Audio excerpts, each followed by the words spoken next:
fears come in and flood your mind, when you think you're going down, when you think you're not going to make it, when you think you're going to fail God, or you've not measured up, when the enemy comes in and tells you that you're unworthy, you're unholy, you're no good, you'll never get it, what do you do when the enemy comes in like a flood? You see, the Lord raises up a standard. Let me show you what that standard is. Look at verse 1. The Lord reigneth. He is clothed with majesty. The Lord is clothed with strength, wherewith he hath girded himself. And he's put on his armor and set for battle. You have to have a clear vision that your Lord and Savior is standing by. His eyes on your flood. His eyes on you. You have to have a clear vision of what God has promised here. I've not ignored you. I see where you're at. I see what you're going through. Look at me. He says, I have girded myself. I put on my armor. I have my sword in hand. And then read what it says, verse 4. The Lord on high is mightier than the noise of many waters, yea, than the mighty waves of the sea. God says, get your eyes off the flood, get it on me. I've got my sword in hand. I am more powerful. I am mightier than all your floods. I'm bigger than all your fears. Get your eyes off your fears. He said, I've girded myself. That hit me. I could hardly sleep. I picture my Lord standing over me, sword in hand.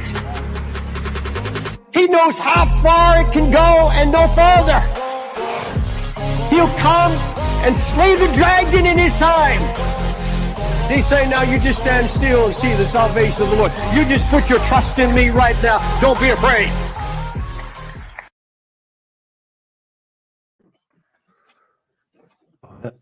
Hello, everyone. Hello, Professor Achilles. Hello. Hello. What's up, Lupin? We didn't even have a chance to say hi. It's all good. So on the bottom, you can see Jeremiah and Ryan. They are working on something like a Lego, and they have all these pieces in different spots and different bowls. That takes way more coordination than what I had. He was able to do it a lot better than I was. But yes, he's been at work all day. He's a working man, and he finally came home. And I'm going to see if I can get him to go downtown with me and watch the Vols. I said I need like 10 minutes. Okay, it doesn't have to be now. I had a very bad day. Okay, oh, Saturdays man. are very big, busy days. I had way too much to do, and I woke up at 6 o'clock instead of midnight, and so I was way too late. Okay. So I gotta go cry. Go cry, and then get ready to go downtown and watch the Vols beat up on the Tide. He sounds so sad. He sounds like he wants to stay in the house and just eat a pizza, Ryan. You guys can't watch the game at the house? We can if that's what he wants to do, but it's such a pretty day, and Knoxville's such a fun town to walk around in. But whatever he wants to, I don't care. As long as I'm with the Buckinghams, I'm happy. It don't matter what we do. I'll make it easy on you. What team are you rooting for? The Tennessee Volunteers. May Jesus help them lose. Well, right now they're winning, so I hope Jesus does not answer your prayer. Right. Well, there's some Florida State fans that are going to hate you now, Ryan. I hope you know that. Oh no, they're playing Tennessee Vols. But yeah, they're playing Alabama. Playing the Seminoles. Oh, they're playing the Vols Alabama. are playing Alabama.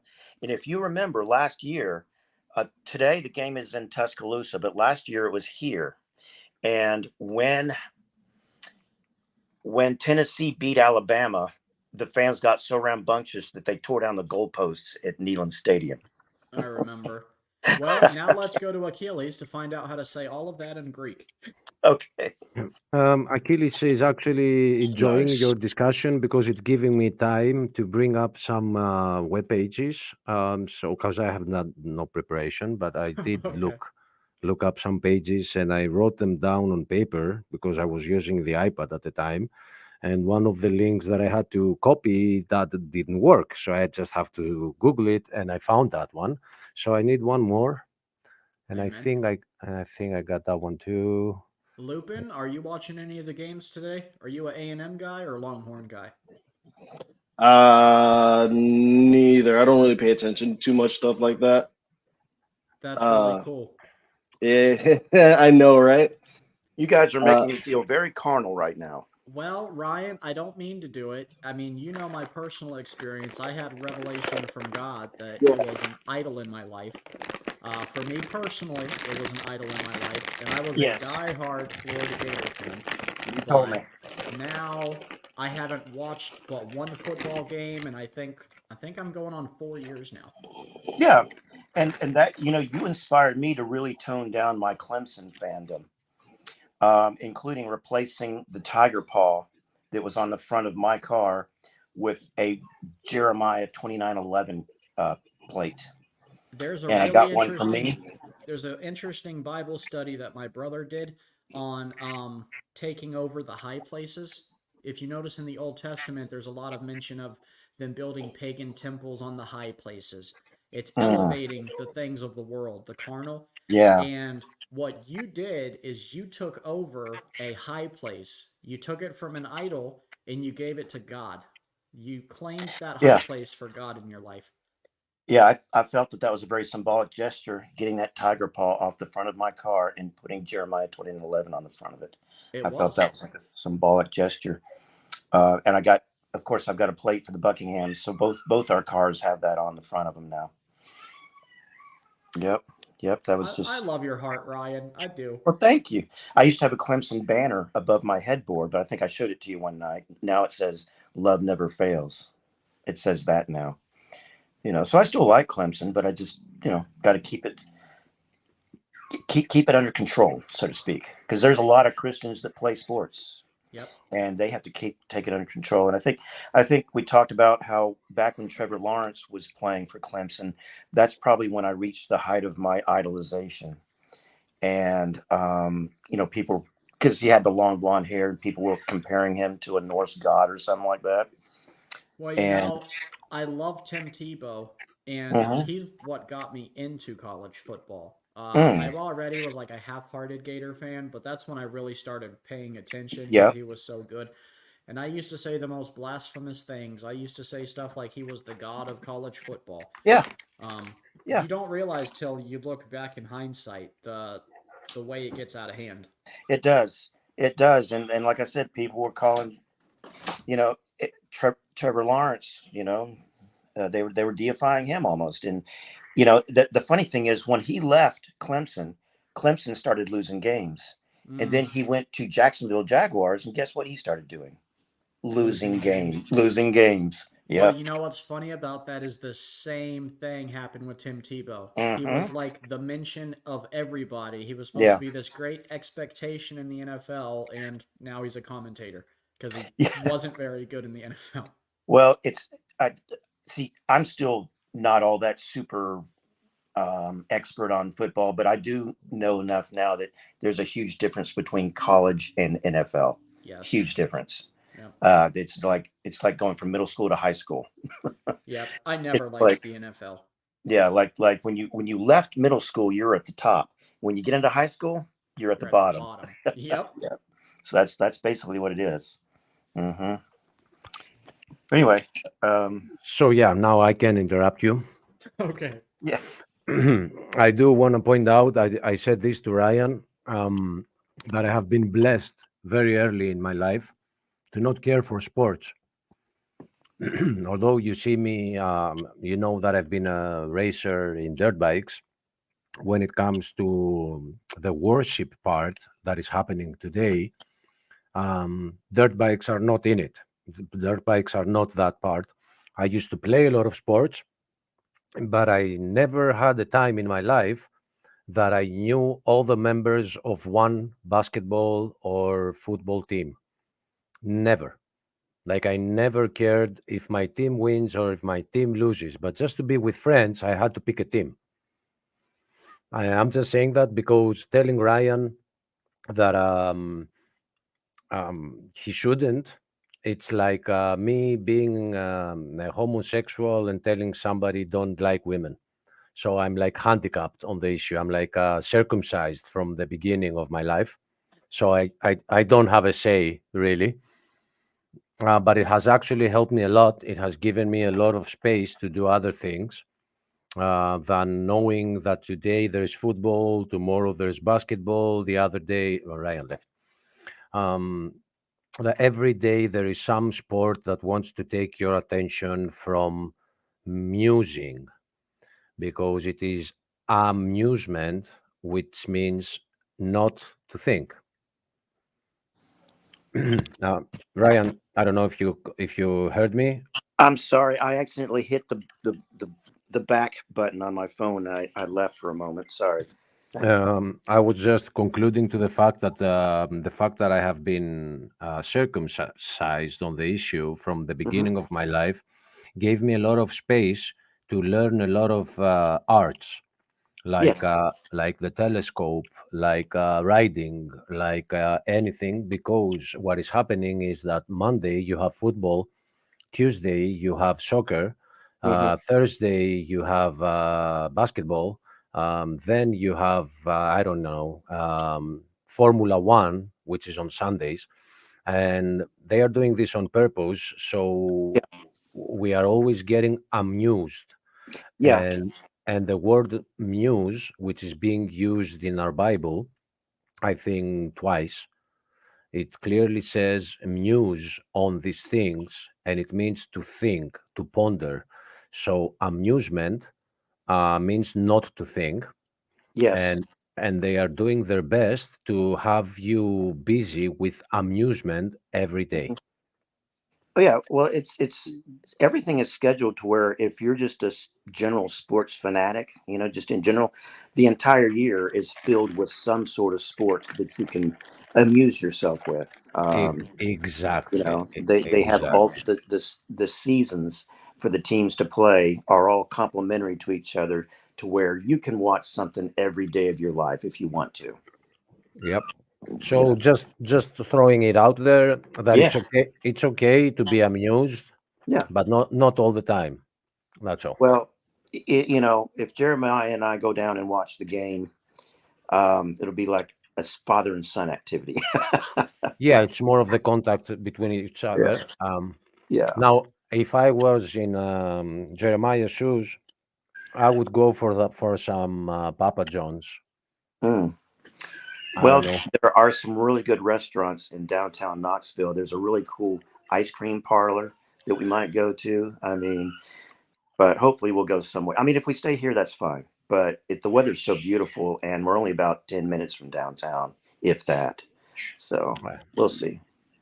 Yeah. We'll see All what right. happens. Let us know Okay. as we proceed with class. Mhm. So um, I will start if the class is ready. So I will share my screen and just go a little bit on what we did last time, what we talked about. Um, so last night we talked about the vowels, and these are the 5 vowels. And this letter right here is what you know as I, but it is being written like this, and this is the capital. So to make it fair, I should write here. Um,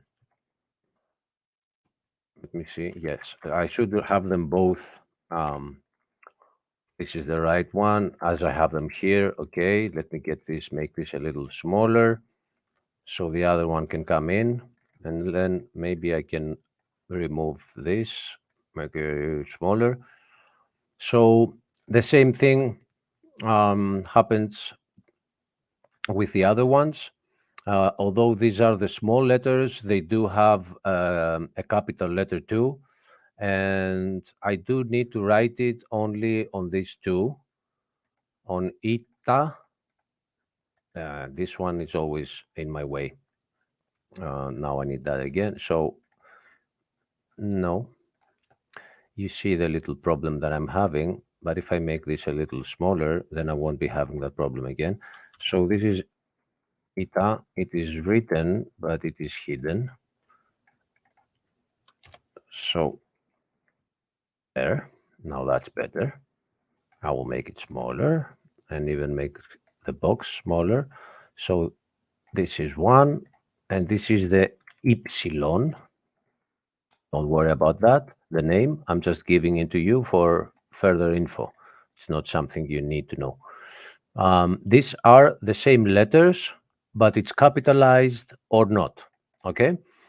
So we have it here. This is the alpha. This is the epsilon here. This is the iota, which is pronounced E. That's why we have this up here, the double E. So we know that this is E. And this is O, and this is U. These are the vowels, and they are the 5 different voices that can come out of your mouth. And A, E, I, O, U. Now, for spelling reasons, E has, and not only spelling reasons, there are other reasons too, like plural, has this. Why is it doing that? Let me give it full power. So, oh yeah, it is actually sharing the screen. That's why. So these are exactly the same sounding as the one above, E.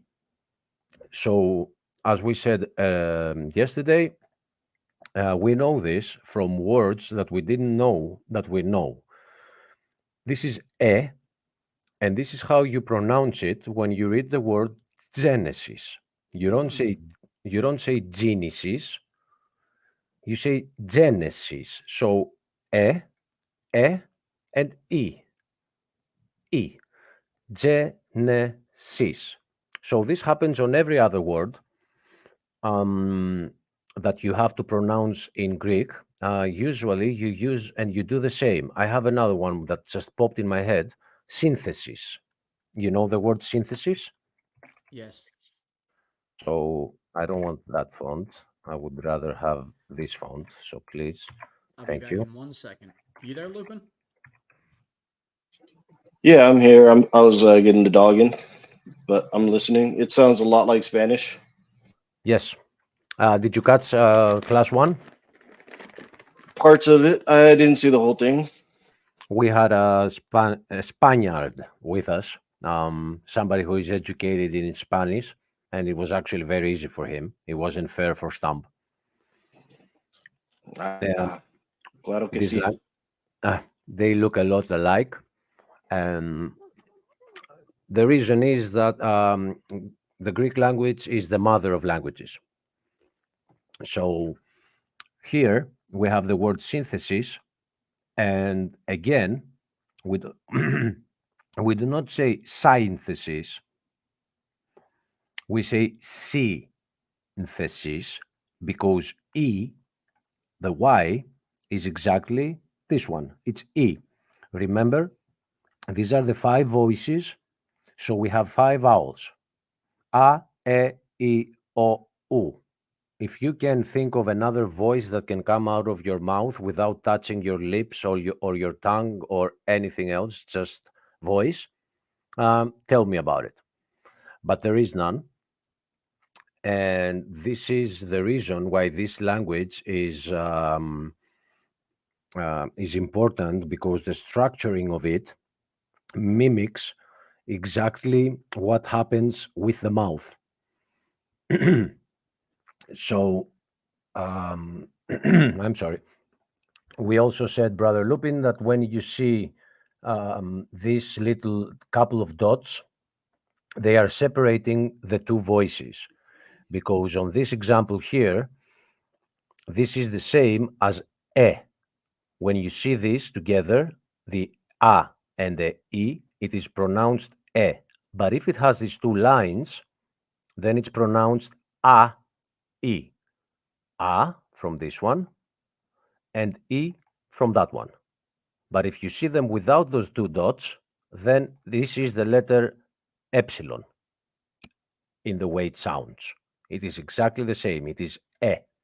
So that's why we have the lines to to know that although they are different letters, the voice is the same.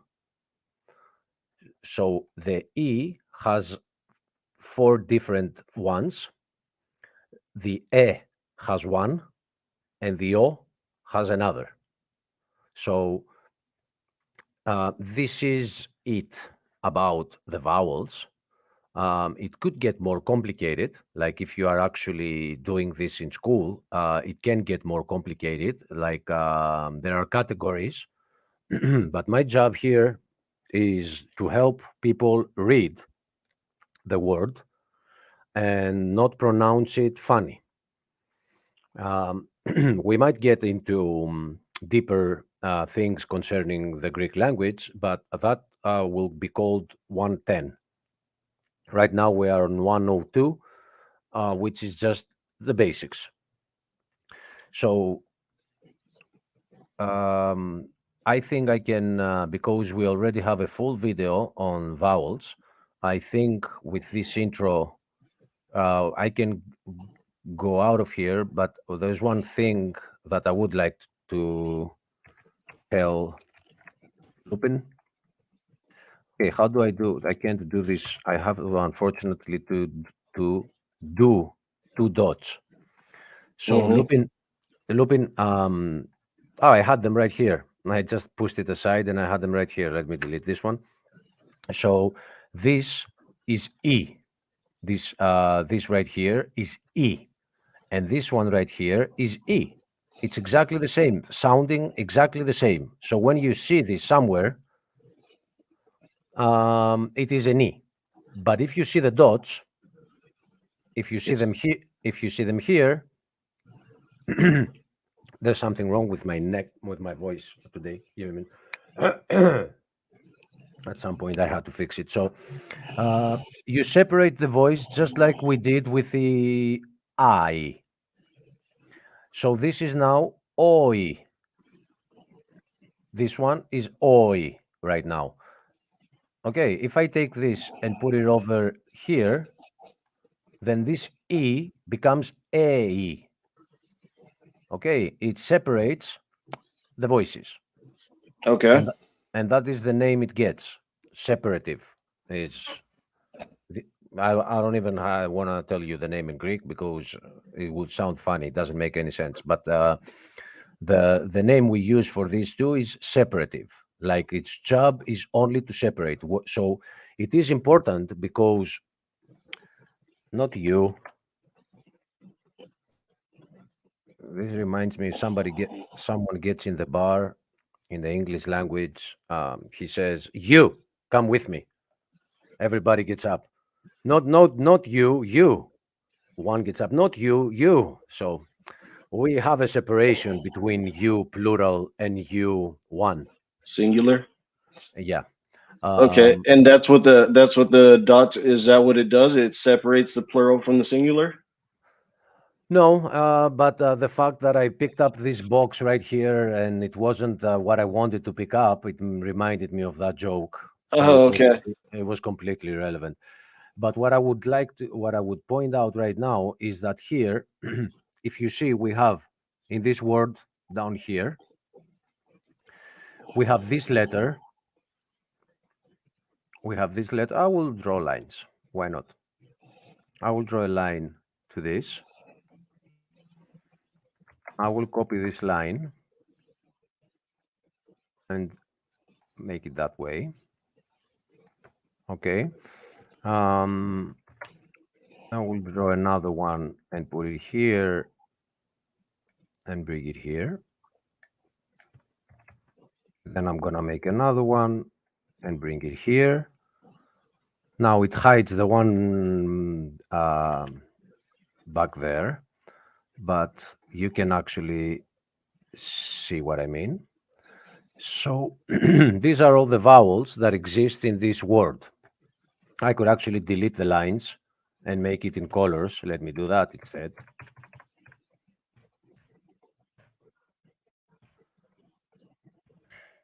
Okay. So let's pick up the box again, get it out of the way. The box needs to be there so you remember that all these are E. All right, so I'm gonna turn this into another color. I'm gonna turn this to blue, and I'm gonna I said, okay, thank you. I'm gonna take the same color, add it here.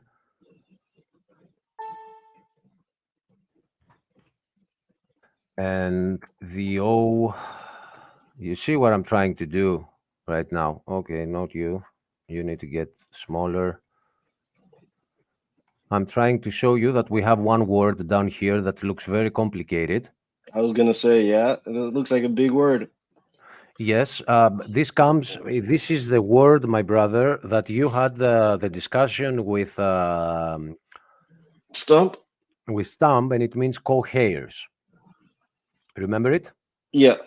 Okay, this is that word. That's where we picked it up from, and Okay. it means co-heirs because the exact word is kleronomy, is the word, but it has this C in front of it. But we have to add the gamma too, and it becomes sigleronomy, which means co-heirs. So the translation was right. The pronunciation was completely murdered at that. We addressed this yesterday, though. Okay. Yesterday, no, previous class. Not yesterday. That wasn't yesterday. So now I'm gonna make this color for O, and I'm gonna come here and do that. And here too. No, I need the same. And then the only one left is the epsilon. Let's make that one yellow. Pale. Pale, as in green, greenish yellow.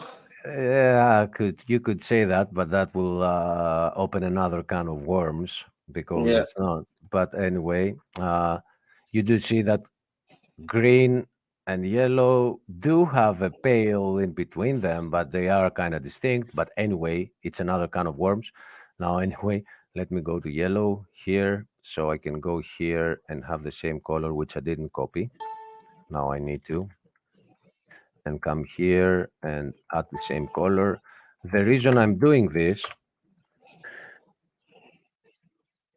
is so you see, and you can actually be able to read it just from the connections that have been made right now. I'll just find a pink. Oh man, I'm nervous. It's almost the same. So the box comes back. The box comes back, and the box says that all these are pronounced as E. Remember, we have the voices. These are 5 voices, and this is what we're dealing with right now. We are dealing with the vowels still, and now we will go to the consonants. Okay. So when it comes to vowels, we happened to have a word here that has a lot of them. So this is an E, this is an E, this is an E, but this is an O. So if you were to read this, I will read it for you.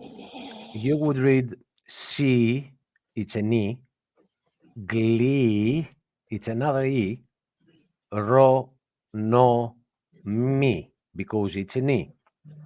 Now, the reason we need so many is because this word is in plural. If it was singular, it would have an S at the end. I will repeat for you, Lupin, that when you see this letter, it is always the S. It is the same letter, but when it comes at the end of a word, it becomes like the S that you know. But this is the letter. But now we're going to get into those. Okay. This is the sigma. We write it like this, but if it's at the end of the sentence of the word, it becomes like this. And this is another good example.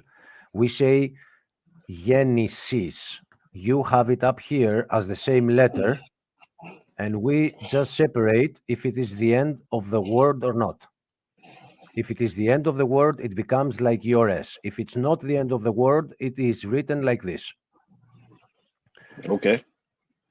So here we have three letters together, which is the gamma, the kappa, and the lambda, which today we're going to talk about, that these two create the G sound, which should be like G, because we have the gamma when it is alone, and in order to make the G sound, you need to add a kappa to it, and it becomes a G, K, which if you say it fast is G, because there is no letter for G.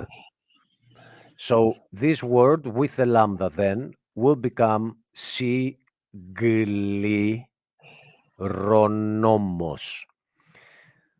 I will replace this with the original one. So the exact word is siglironomi.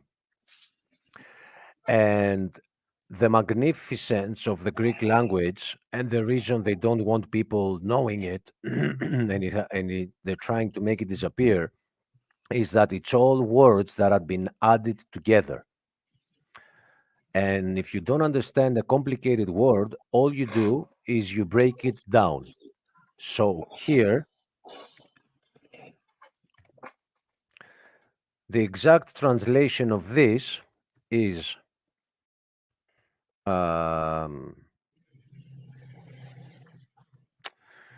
kleros could mean like fortune, but only in this word, not in other. Like kleros is the draw that you can pull from a pool of things. You pull one out, and that's the draw.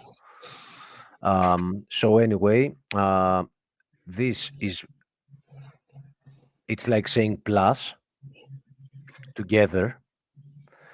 The next word is, let's just put here possession. Okay. And nomos is law. So if you make it one word, is those that together are righteously getting the what they deserve. So that whole sentence is being shown by one word. Oh, okay. And if you do not understand the word, you need to not immediately, and not in 102 or even 105. Okay, this is going to happen slowly, but you will be able to break down the words into its sub counterparts and discover what the meaning is. So now, before going to the consonants, I'm just, one thing that you don't know too is this little line right here. This is the emphasis line. Wherever you see it, it is an emphasis. That's why you know that you do not say siglironomi or siglironomi or siglironomi. You say siglironomi because this line exists here. If I take this line and I put it here, then you will read siglironomi. It's where the emphasis is on a word. And again, the word Genesis is not being pronounced Genesis, it is pronounced Genesis. And in Greek, it's because the emphasis is on the E, on the E. Genesis, it means birth. Okay. Genesis literally means birth, not creation, birth. All right. So the word reads siglironomi. Now, if you go at the previous video, at the end of it, we play the pronunciation of Blue Letter Bible, Mm-hmm. and you will see that it doesn't sound like that. So, Siglironomi. yeah, Siglironomi. perfect. If not perfect, a little bit out of tune, but yes, exactly that. Siglironomi. Slightly mistuned, but not wrong. You said it correctly. But the website, the Blue Letter Bible, says sugleronomy, which is completely wrong. This is not an e right here. This is an e. So this is not an u, because the u is up here. It's an o and then a u. If it was sugleronomy, it would be, I'm sorry, I pressed two letters together. It would be like this, sugleronomy. But it's not. It is sigleronomy. If you say it fast, it's sigleronomy. Okay, the emphasis always is here.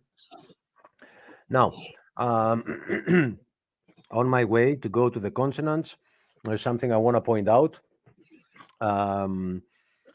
I only had 5 minutes to listen to something today. I looked at my subscriptions, and it was right before I had to go from my computer. So I saw that my friend Father Charles had a test. So I pressed play there, and I heard my name. I'm like, oh my God, I don't have time for this right now. So I just spent like 5 to 10 minutes and heard what I heard over there.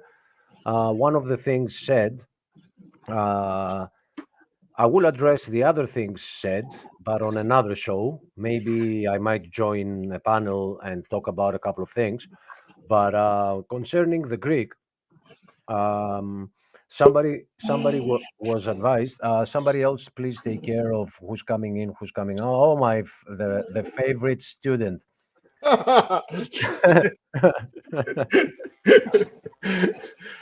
Welcome.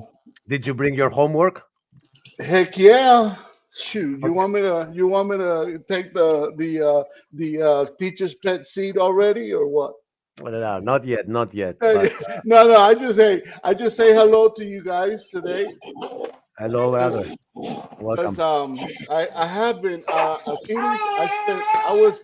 I was up Hello till 2 o'clock listening to some of your videos last night. Oh my Hello God! from Buckingham Palace. What? Yeah, no, he's kidding. Jeremiah's house. He means I don't know why he said that. Buckingham's Palace. I didn't get it. It's a joke. It's a joke. I got it. Buckingham. Okay. Hi Ryan. Hi It's a Ryan. joke. Hi Lupin. Hello. Sorry to just burst in like this. Who has the babies? Who is babysitting? I think that Yeah, there's a might be baby. Ryan. Okay. Hey, Hip hop. Which one? The John MacArthur video.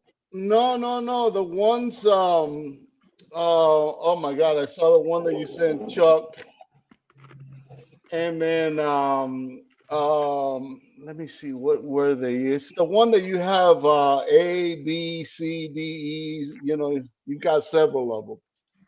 2016 or 2023? Because Yes. I started with 2016, but then I Okay. jumped to 2023. Now Very good continue. videos. Thank you, brother. Continue on 2016. It's all information that I felt a responsibility to share, and they are there for you. No problem. So No problem. there could be things that you know, but I didn't know what people knew, so I had to clear some things out. 2023 videos are more like I wouldn't say less important, but they are more related to events, current events. So you need to catch up with what you've missed, Yes. which is starts back there, continue with the series, and it's highly suggested to anyone. But this is a different class. So No doubt. I actually looked in the studio and I saw that Steven is not here. He left. Oh yeah, he's been out for a little while. Okay. Well, I just wanted to say hi. I wanted to say hi to you guys. Unfortunately, the administrative, what do they call it? The administrative world, or the deep state, the administrative state has a hold of me today, and I'm going through a bunch of files and stuff in preparation for some work that I have to do next week. So I don't have a whole lot of time to spend, but I got to tell you, Achilles, I'm pretty close to learning the alphabet already. So, All right, brother. Watch it anytime. yes, sir. Yes, sir. I When appreciate your input on this because Greek has always been one of my goals to learn in life. So this is going to be a bucket list item for me. So and I appreciate people wanting to learn, because this gives point to somebody who's trying to teach it. So appreciation is mutual, brother. well, and not only that, but I tell you what, for a Christian, I think learning Greek is really a like stepping up a little bit in your knowledge base of Christianity, because definitely I can see where this is going to be very important for me in the next few years. I So agree. I agree. And it also adds other beautiful things to your mind. One of them is that it raises your IQ, because it helps you make connection between words and understand which one brings the other, and breaking it down. And you'll see it's a beautiful language. But also, it's a very historic language, absolutely, in a language that it really it's like a basis for a lot of like technical terms, mathematical terms, all that's what I kinds of would things. say. That's what I would say next. That it is a foundation for a lot of things, like other languages and medical and biological terms. Mathematics. Yeah. Uh, yeah, mathematics. You could say that. You could say that. But I guess that's the last one that I would come from my head. But for example, um, biology. This word comes from the word logos.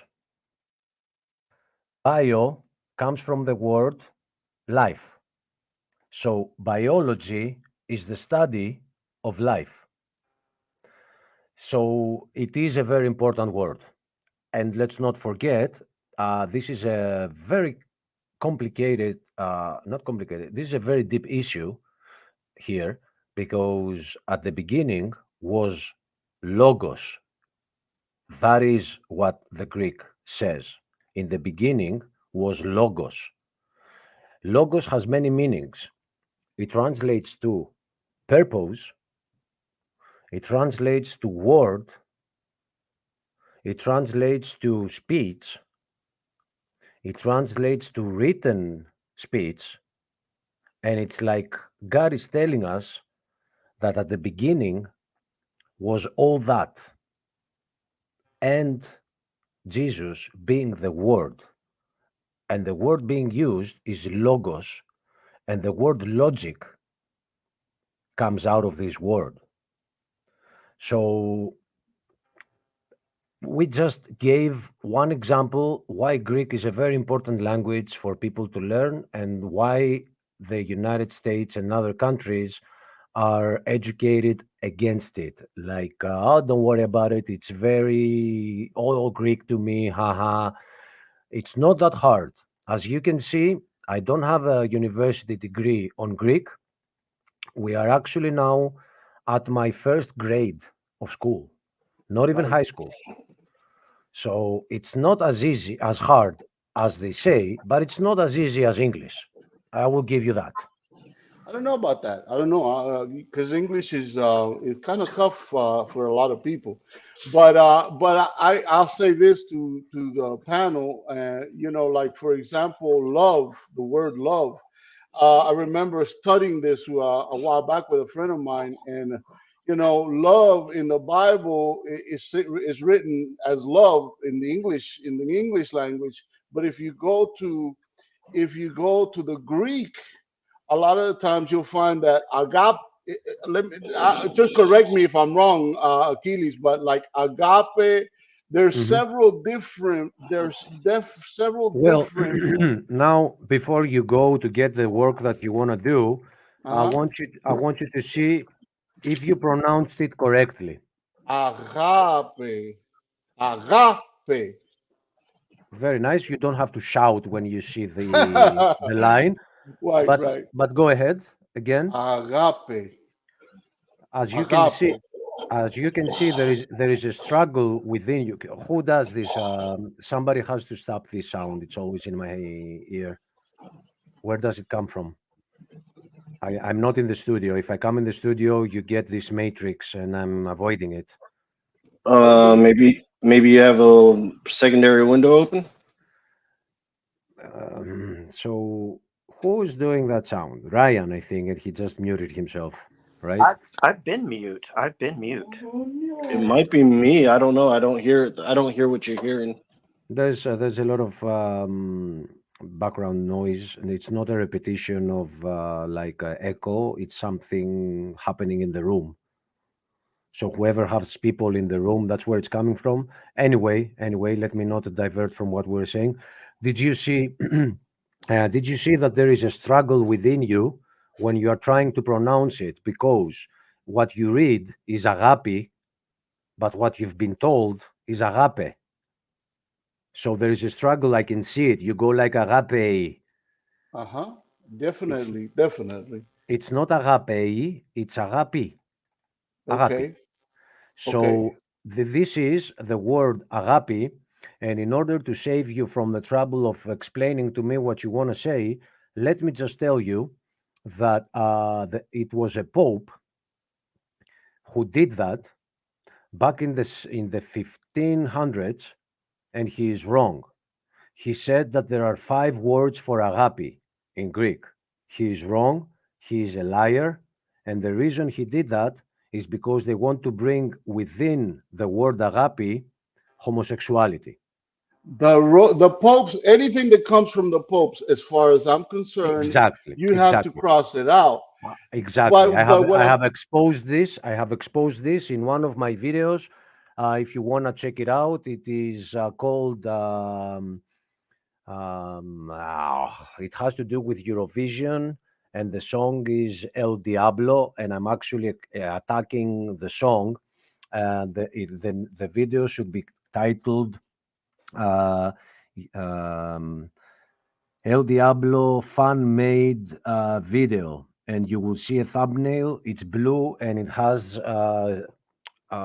one verse from Ephesians on the thumbnail, which is put on your spiritual armor. So if you browse down, the thumbnail is blue. There is a face of a girl in front and the verse. So if you find that video, it is not on YouTube, but it has the link on the description. You have to go to Odyssey. At some point in it, I am also exposing that fact, because there is only one agape. There is no second word for agape. Now, what does the word agape mean in Greek again? Love for your fellow man. Everything, love. But if I add here friendly agape, yes, this is not the agape between a man and a woman. Right. Okay? And this is what I was trying to tell this is what he's done. They have created 5 words, which one of them is friendship. Of course, there is agape within friendship, but there is no distinct word for it. The word is friendship. Right. And this is what I'm trying to say, that in the Bible, this is what happens because of all the translations over time and the influences between people that had no good intentions. Absolutely. I agree with that. Yeah. There, for example, the word love can be in from what I remember, and you could correct me, but I remember this. Agape was one of them. Eros would be another one, and that's the love between a man and a woman, I would believe, right?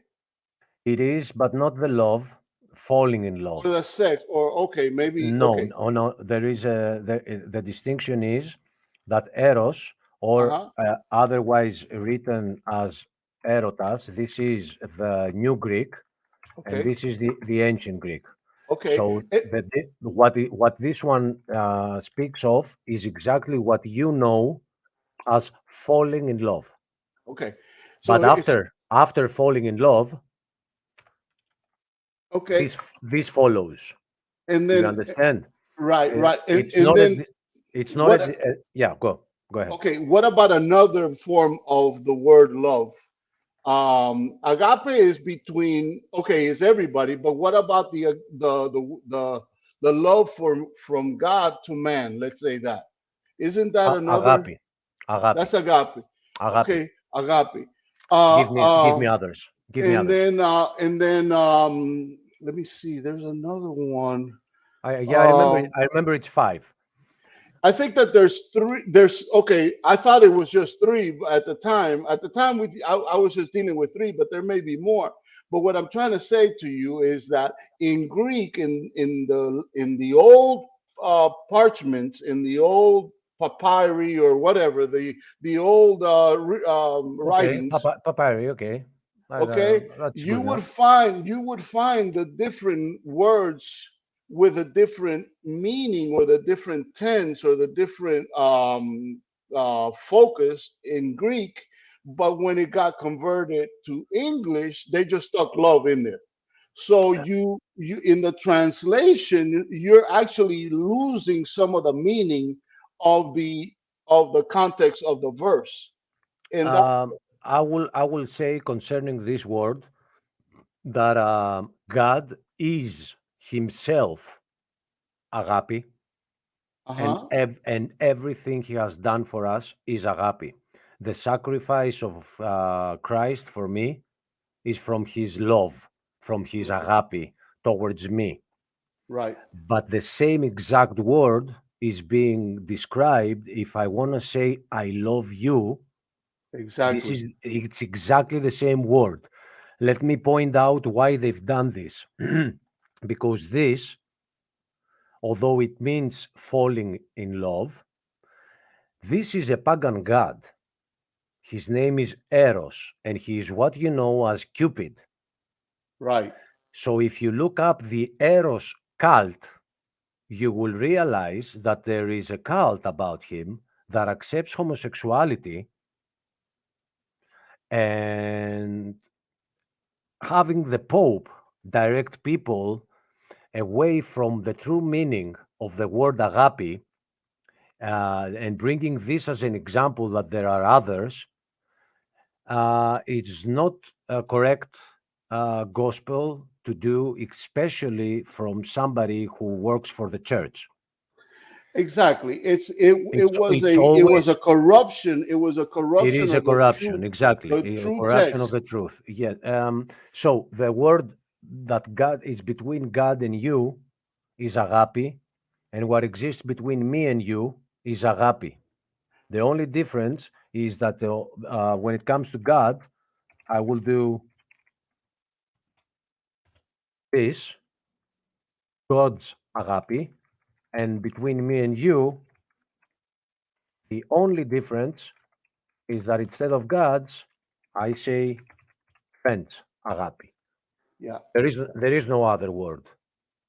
yeah. So And another example. In the Bible, if you just find the word agape in there, love, it will always translate to agape. Instead, if it says this one fell in love, then the correct one is eros, because eros is what happens at the beginning of a relationship between a man and a woman, and it's not always based on true love. It is what we would call a flinch. It could lead to something bigger, which is agape, but it could also perish. Right. This one does have a distinct word for it. But what you know about it is falling in love. Yeah.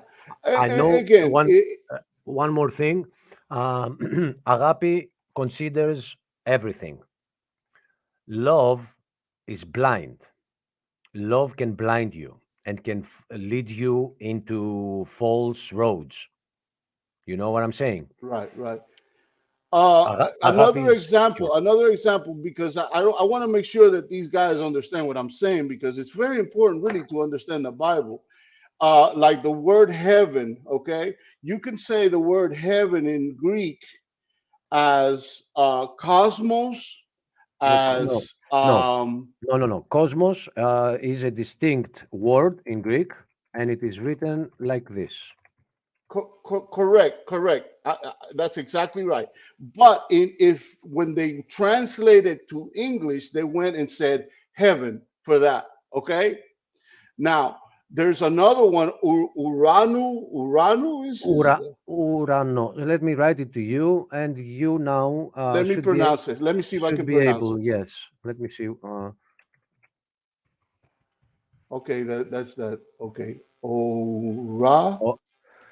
No, Ora. you forgot the first class, which is that we have 5 voices, and this is why we have these 5 vowels. It's a, e, o, u. So when you see this, it's u. Okay. Ura, Uranus, right? No, because if it was Uranus, it would be written like that.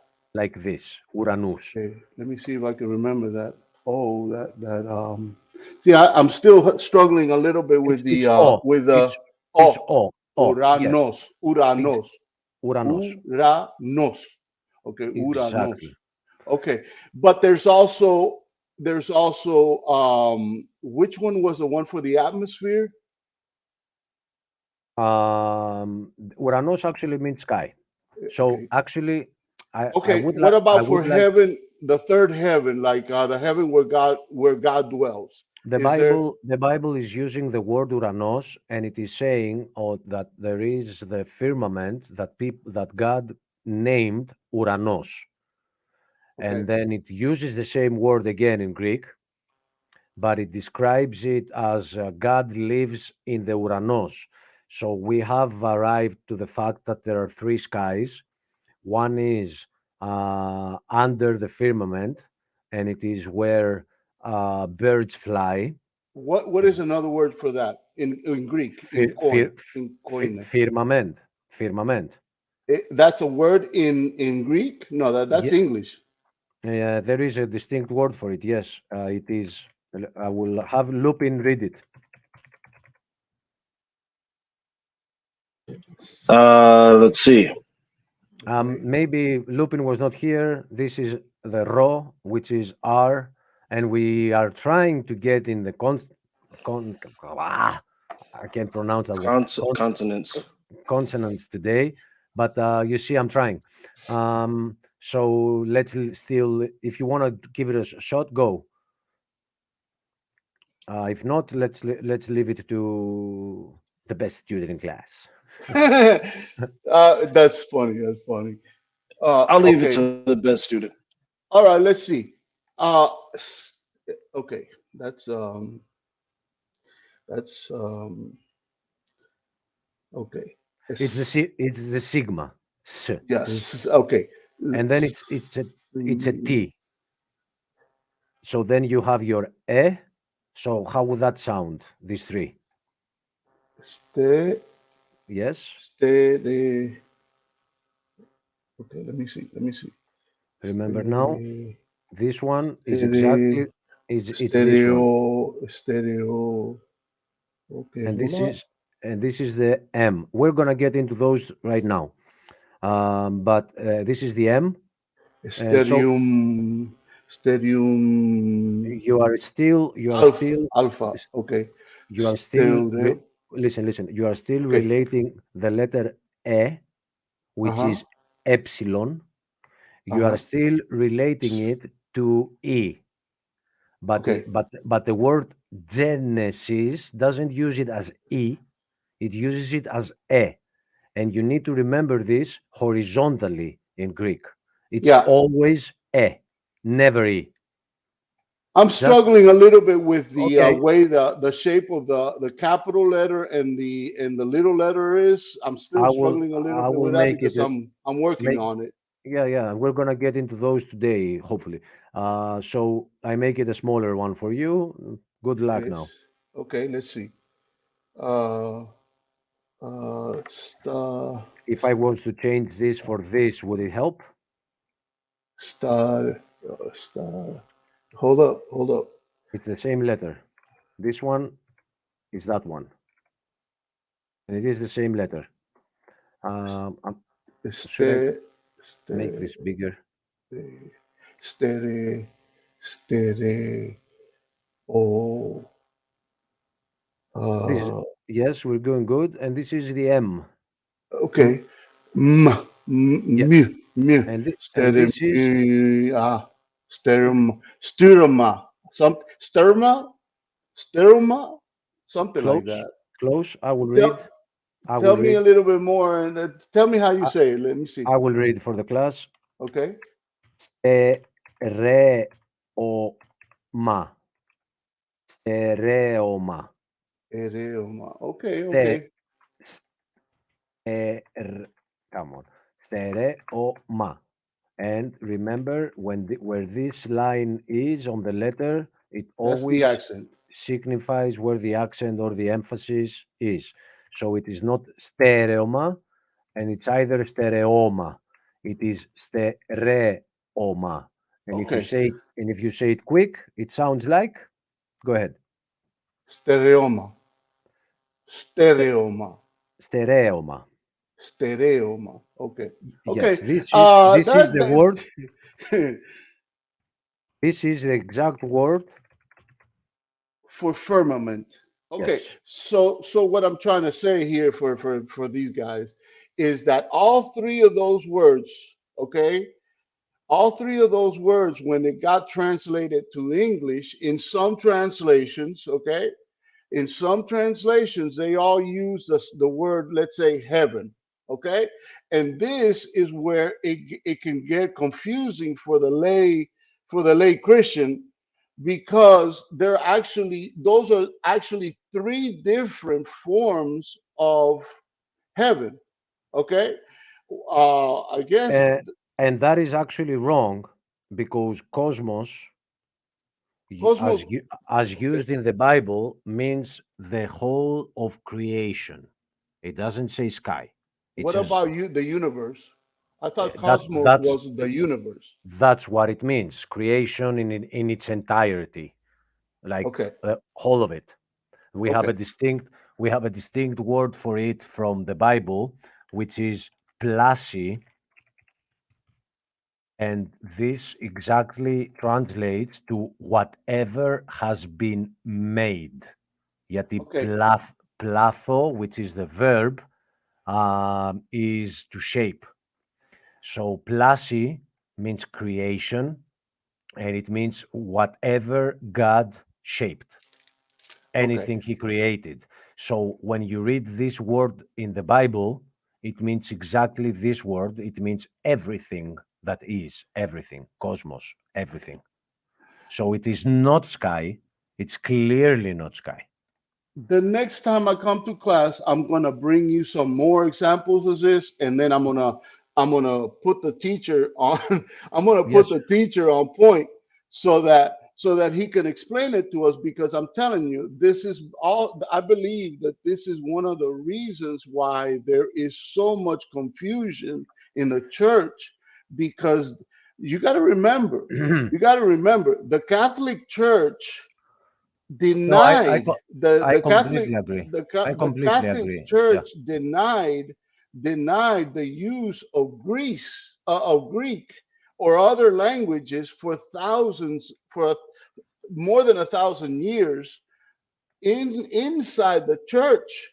They wanted to control the vernacular and the use of the word in the lay people. So they dictated that the church had to allow the priests to be the only ones that managed the word and spoke the word to the congregation, and that they did it not in Greek, where you have a much closer uh, relationship to the original text, but they translated it to what they wanted, which was Latin, the Italian language.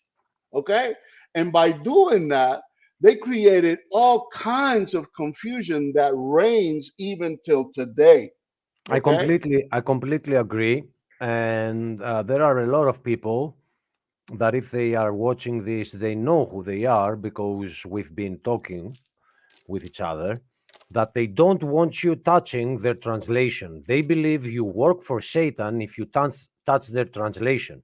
And my point is, if their translation does not translate accurately, then stop calling it a translation and call it an interpretation, because the translation should be accurate so hip hop can do the interpretation. Correct. If you have a translation that is interpreting, then hip hop is off on the wrong foot. I'm following their interpretation of the text. And then And that you interpret even further, but that's the job of a translation, to translate accurately. So exactly. if it's not an accurate translation, it needs to be attacked. People need to realize that, because God is the truth, and when you remove lies from the truth, you are not attacking God. Exactly. You're not attacking, yeah, you're not attacking. I'm not attacking Christianity by pointing this out simply because this They, is what the they, Catholic they'll Church say, did. yeah, This is what the Catholic Church did. they'll say we're splitting hairs and things like that. But even on the previous show that we did now with Stephen, we found a lot of different words being used in one verse that we Exactly. tried talking about, like the And Hebrew.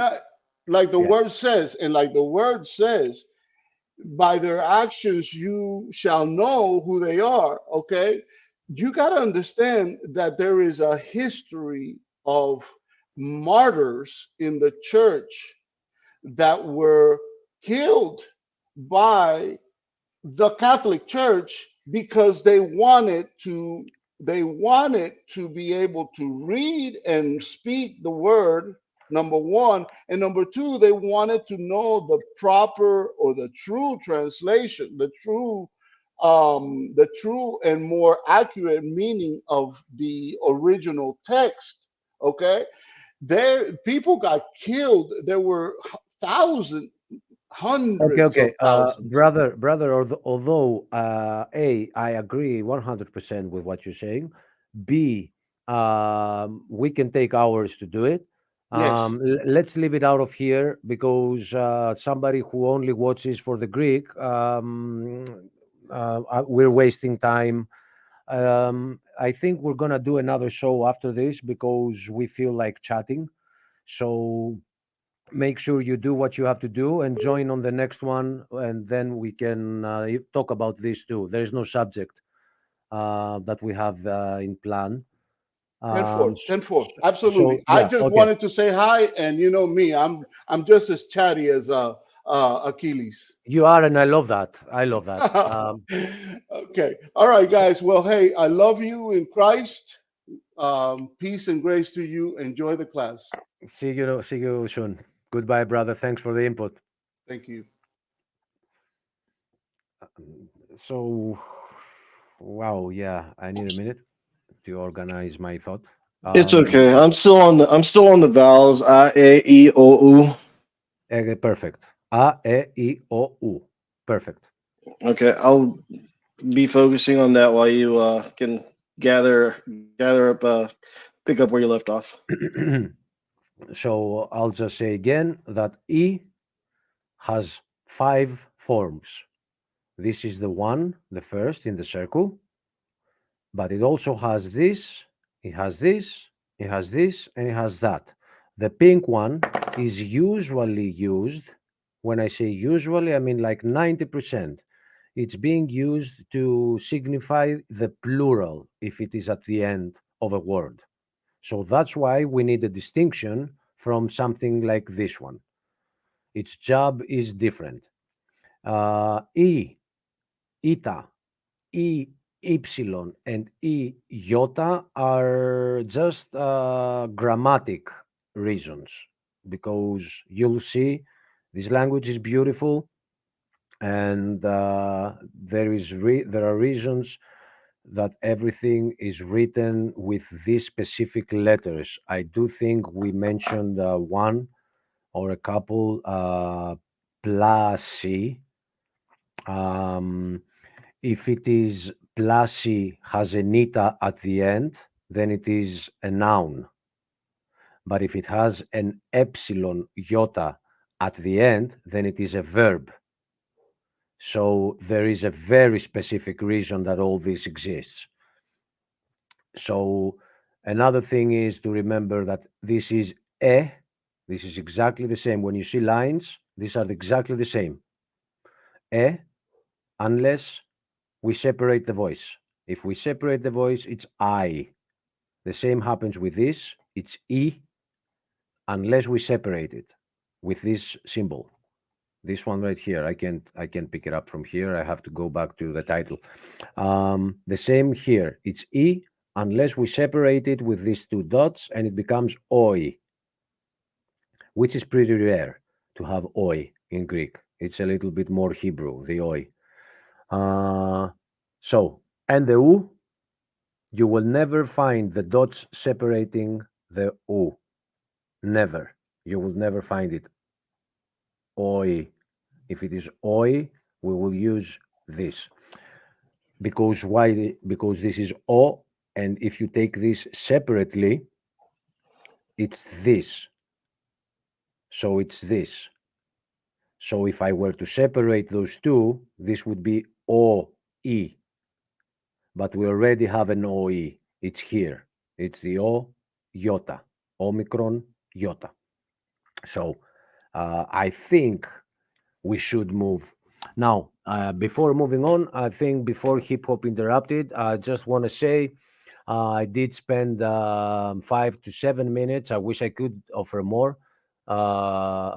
Myself, I mean more, to manage to read every misconception that goes out there, but I didn't have the time. And I think that was a test video from Father Charles, which means that nobody will ever have the chance to hear the misconceptions. They just fly out there in the air, and then poof, they vanish, and people remain with the misconceptions. There's nobody there to correct them. But anyway, I did catch one. A friend, because he's becoming more and more of a friend, said that he will watch the show, and Father Charles warned him, telling him that, but no, this is not Koine Greek that he's teaching. It's modern Greek. So I would just like to let Father Charles know that right now we are at my first grade. What is for you the class that is after kindergarten, guys? Isn't it the first grade? Did I? Yeah, it's first grade. Yeah. Okay, so we are at the first grade. If I were to teach you Koine Greek, nobody would be in the room right now. You would have freaked out. But for me, Koine Greek is 6 years of high school. So if Father Charles is ready for it, I can jump him straight up to high school. But the Koine Greek with the normal Greek, the modern Greek, is the exact same language, with in contrast to Italian, which died, completely died. Latin died. It's a dead language. It's not being spoken. And then it turned into Italian. So if you know Italian, that doesn't mean you know Latin. It's a distinct language, and it's dead. Nobody's using it. The Greek, it is a living language, and it has changed shapes. The words are the same. So I will give you an example. But I can't jump you straight up to ancient Greek. So the word Genesis, the word Genesis in ancient Greek, it is this. But in modern Greek, it is that. Genesis. Okay, the difference. There are other differences. There are many differences, but it is the same living language. And if you are to start somebody in understanding it, you cannot start at them at the beginning of the ladder, at the end of the ladder. You have to start at the beginning. We need to understand the vowels. We need to understand the consonants. We need to understand why we call them what you will see today. And that is completely equal to coin. There is no difference. So at some point, I hope misconceptions will stop. This has to do a little bit with attacking translations. I'm sorry if people get hurt, but I will speak for the truth. If people don't like it, they can go believe whatever they want to believe. Like I have an email that's not from Father Charles, that it's a full page of accusing me of attacking God's word because I found errors in the King James. I don't care. I'm not attacking God's word. I am protecting God's word. If somebody doesn't want to understand that, they can go ahead and not listen to me. But I have a very specific job, and my job is to work for the truth, not for any misconception that anyone in the 7 billion people have on this earth. Right on. So, Yeah, and don't think you should be apologizing if you're not doing anything wrong. it was an opportunity for people to realize. Now, by accident, I clicked here. Let me let you know. I posted about this. This is in our mainstream news. All of a sudden, I get something about Iron Maiden in my mainstream news, and it says the legendary powers of the seventh son of a seventh son. I've never heard that before. That's because I was never an Iron Maiden fan. And I read this, and it is just some stupid beep that Iron Maiden say. And then they are going on about why 7 is a magic number. Once again, they connect it to Artemis. And I made a post about this saying that it does say about a lot of sevens. Now, here she is. But it doesn't say about the 7 vials that are about to be unleashed on people's heads. Now, that's a 7 they missed from here. But anyway, I just happened to click here. I have other interesting stuff. Like I didn't know that the golem was a Jewish myth that relates to the Hellenic myth of Talos, which was a robot, and it is in the Talmud. And if something is in the Talmud, you shouldn't care about it. Like I could draw a big X on this. You shouldn't care about it. The Talmud is not the Bible. The Talmud is the religion of the Jewish people right now, and it does not relate to the Torah. But anyway, I keep stuff open because when I want to use it, maybe for a video or maybe do something about it. Oh, I saw something up here saying about the Greek Orthodox Church. What was that? Can you please bring it back to me? Please. We have better things to do.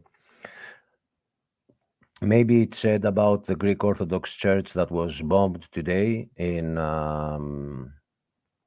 this also happened a couple of days ago. I don't know if it's too small, but this also happened. And there was a Greek Orthodox Church attacked by a smart bomb, in quotes, of Israel. And there were 18 people in it. They are no longer with us. And anyway, that's a different discussion. We're going back to the Greek. The reason this happened to us right now is because I wanted to get the tab. So you can see this, right? So I want to start here. We said already that the vowels. I was using the restroom. I'm sorry. I was listening, but I couldn't respond or do anything. Okay. We just said here that the vowels are 5, and it's A, E, I, O, U. All right, we got that down. So we have 24 letters in our alphabet. So what we are missing now is what? What have they done wrong here? It shouldn't be 18. It should be 19. It's very small. Let me see. No, I mean 19 plus 5 makes 24. And here I see 18. Okay, this one. Okay, this one and this one are combinations, so they shouldn't be here. Nor this one. These three should not be here. So they are forcing me to come and write this here. I actually did something like that the other day, didn't I? Here it is. But this has to do with the differences between The English. English and the Greek, and I was trying to bring some connections. But anyway, I will. I'm just gonna use another font. Okay. This is a vowel. This is a vowel. This is a vowel. This is a vowel. I want to make this one bigger. It's a vowel. Β, γ, δ, ε, ζ, η, θ, ι, κ, λ, μ, x, ο, π, σ, τ, υ, φ, ψ και ω. So these are our letters. And there is one that doesn't exist here because it is made of two of them. It is this one and that one. So that leaves us with 19.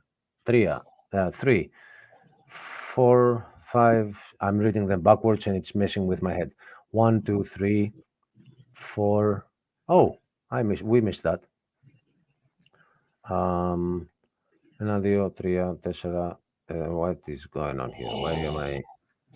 Are you still in the toilet, Lupin? No, I'm here. Why? I'm hearing some very weird sounds. I don't know what it is. Let me lower my mic just in case. So anyway, we are going to focus on the other ones. And I'm going to write them down in order to separate them. I need to, let's just make this like this and put it up here. So I am not a professor, and this for me is first grade. And this tells me that the vowels are actually 6 here. And the other one, although it is a voice, it is not actually a vowel because it is two of them together, O and E. So that is the U. I will write it here. The U is actually separate from the rest because it is not a single letter. It is 2 letters. So we could say the vowels are 6. 1, 2, 3, 4, 5, 6, and the 7th. But the best one we should say is that they are 6. It's these letters, and all the rest are the consonants. So, writing those down. So the vowels, would it be I, E, O, and not U? And O and U are separate because of the O and U? Well, there is a distinction between a vowel and a voice because the O is actually the same.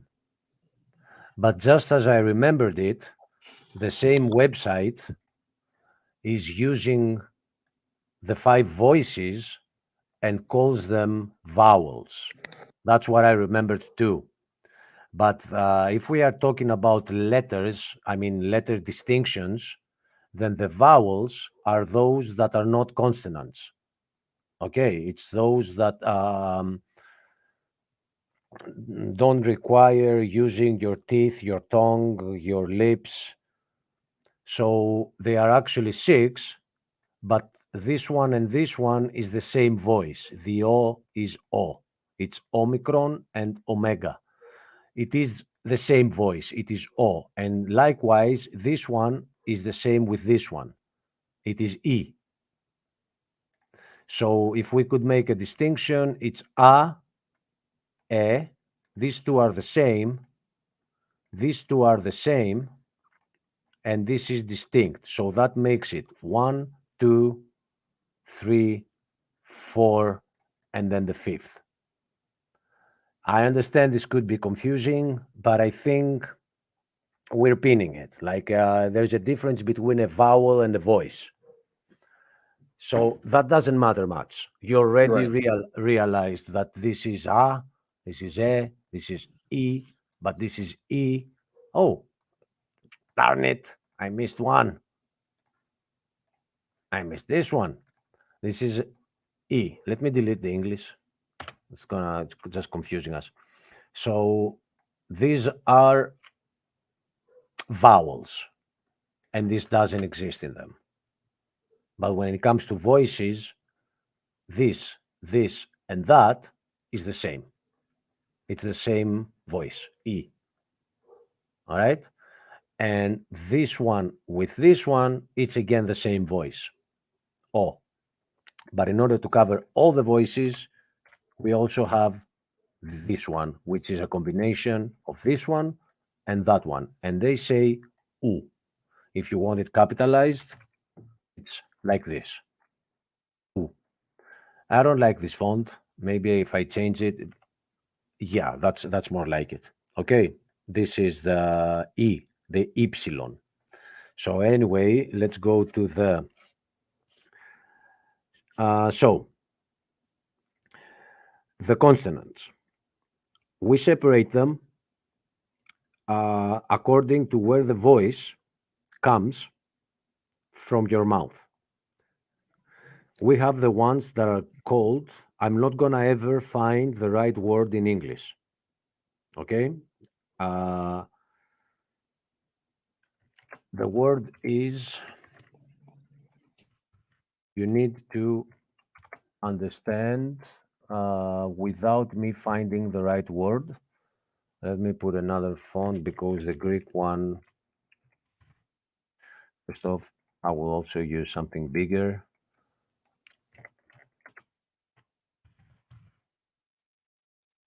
Okay, in English, this should sound like this, en rina, but in Greek, it is written,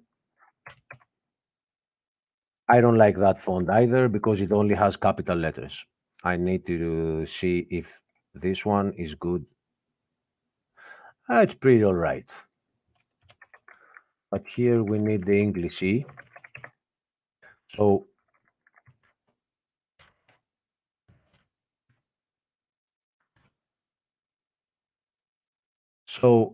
enrina comes from the word with or within, nose. And it is the consonants that you use your nose for them to come out. I understand you don't put sounds out of your nose, but you will see that you do. It is the N, which is the ni, and the mi.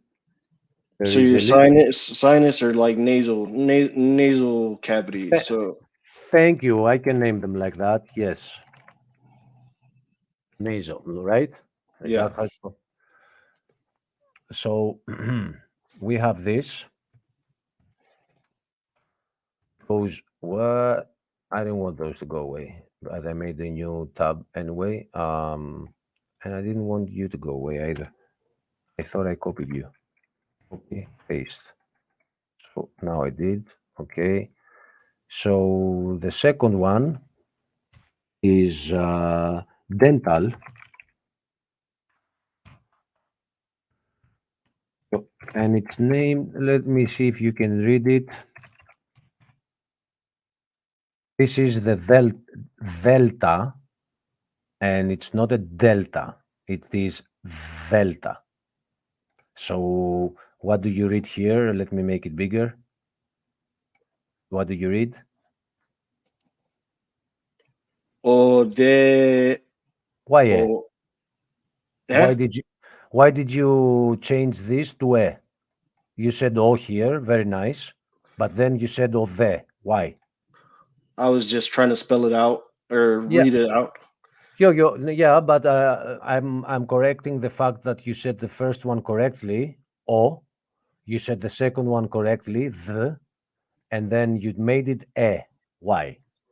Don't try to find a reason why, but it's Odo.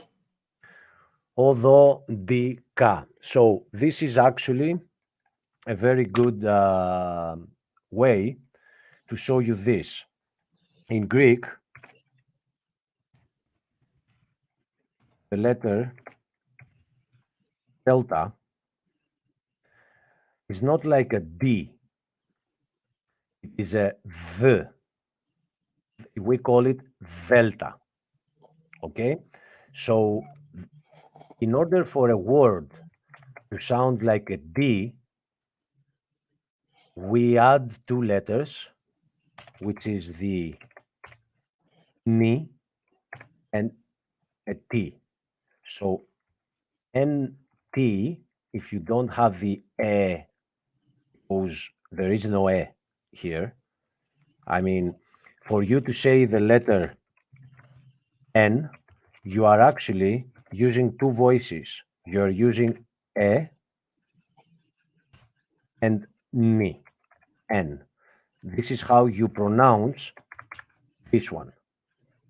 Okay, you do the same on every letter, but another example that I have is this letter. In order to pronounce I, you are using two letters, and the letters are A, Mm-hmm. I. And to be more fair with you, this is what is happening in order for you to say I. But in Greek, A, I is two voices. A, I. So to say N, you say N. And for Greek, it is separated. E is a completely separate voice. Ni, N is a separate voice. Let me go here and tell you that the way you learn, you will forget the second line, and you'll see that the second line resembles the true name, but it's not exactly the same. But every time you can say the correct name of the letter, you actually know the voice that comes out of it when you look at it alone. For example, it's always the first letter, alpha, alpha. So you know that when you see it alone, it is a. Now, we said this on previous one, but yeah, we're on the consonants now, and I should say this. It's not beta. It is vita. The voice is v, and it is one of the letters that has to do with your lips. It is the V for you, and we also have the P and the F, because for these three letters, you are using your lips. P, V, and Phi. So for us, the V is the second letter, and it is pronounced vita. That's why I'm telling you, don't rely on the second line here. It is some assistance, but it is almost wrong. You need to deprogram your mind from the beta, because there are some letters that we don't have, some voices, like the B, we don't have it. And the reason we don't have it is because we are adding two letters to do it. We are adding the M, which is M, and a P next to it. So this sounds exactly like the B that you know in English. Let me just write B so we understand and we make a distinction.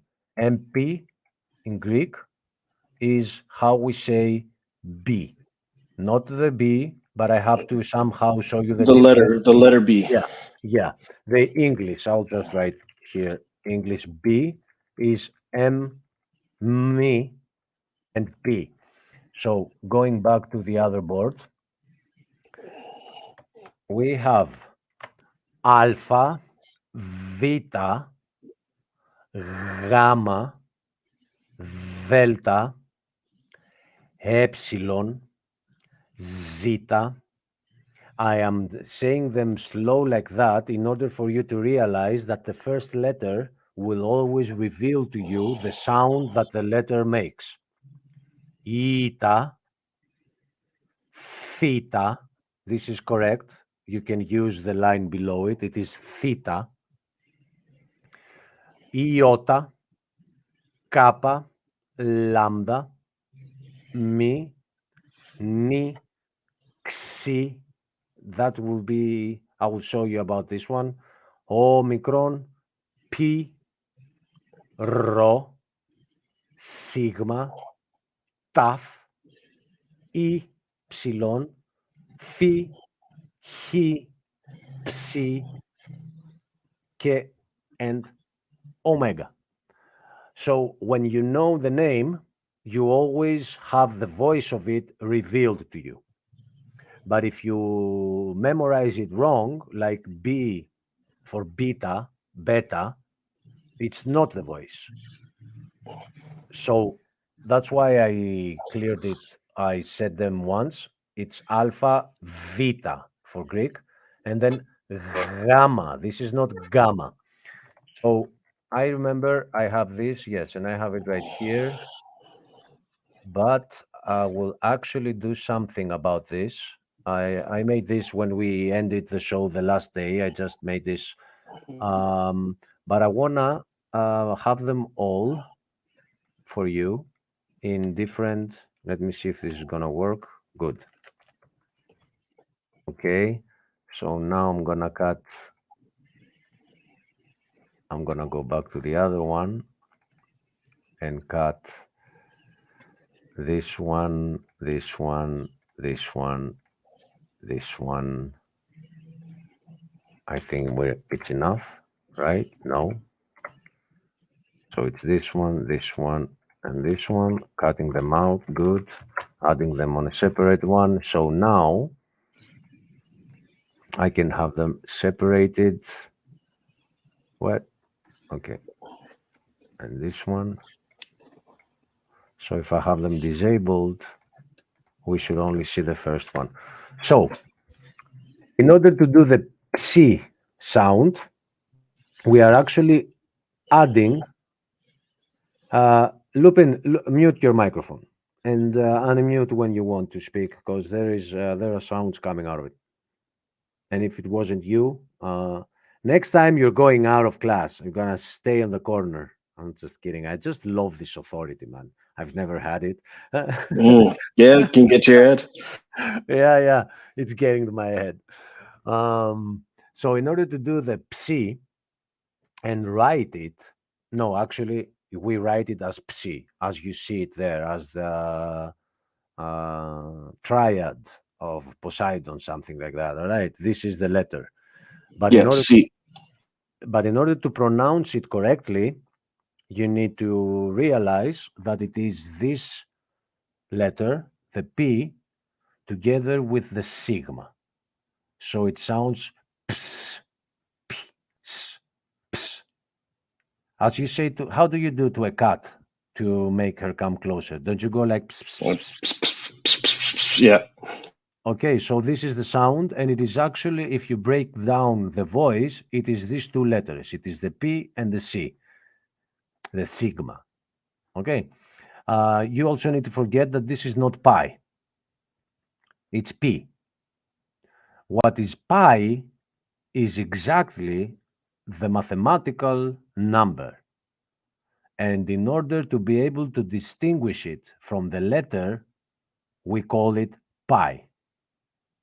So forget that, it's mathematics. We are talking letters, and the letter is P. When you see it somewhere, you know it's P. unless you see it in a mathematical equation or in a circle. You know what I mean, not in the circle, you will not see it in a circle. But when it comes around the situations that have to do with circles and the equations, you will always pronounce it pi, but not in letters. When we are talking about letters, it's always P. Forget the I, P, because we are trying to distinguish the voices that come out of each letter. And if you say pi, then you're complicated the matter. Here it is P. And it is exactly like you call your P in the alphabet. Gotcha. Okay.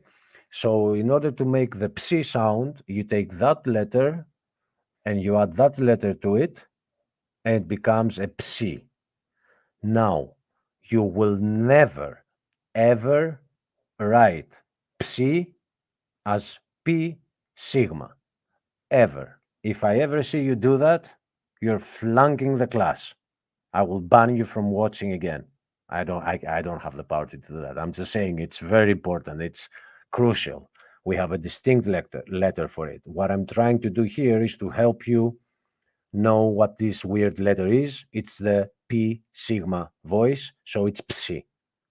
It's written correctly, but people would call it like psi or something.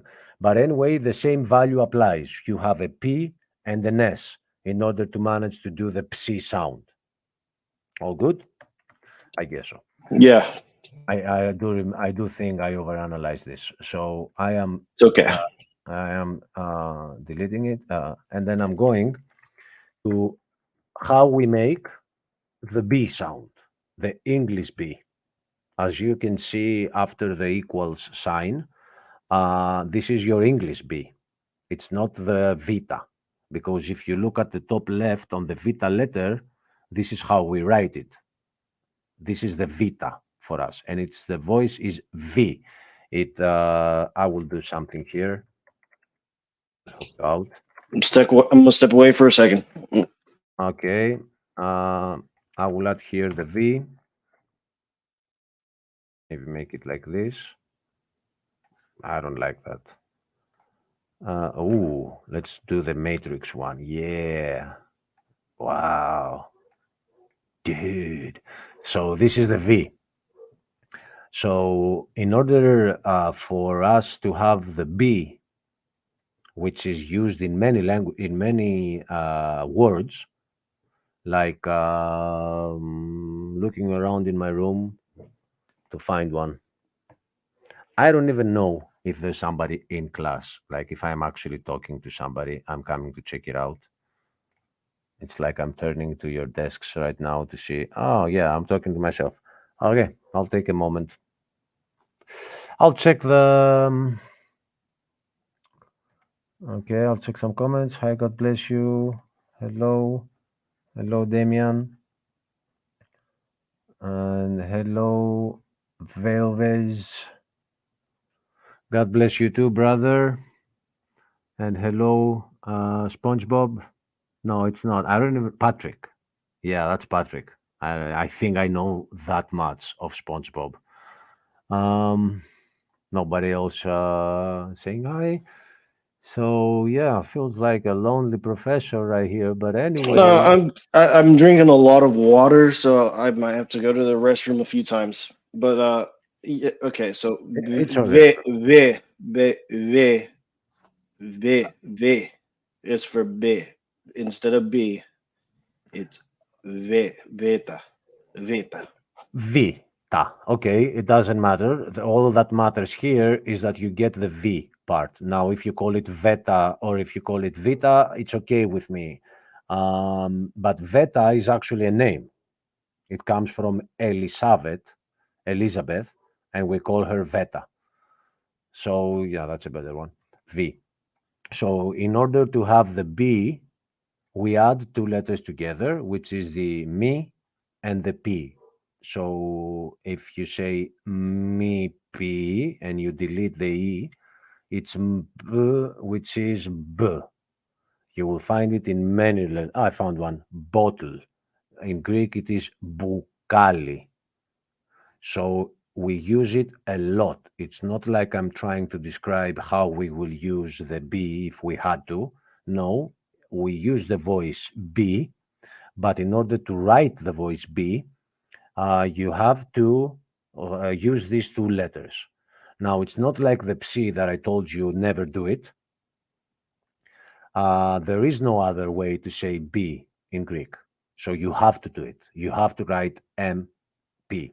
I'll give an example, the one that I said.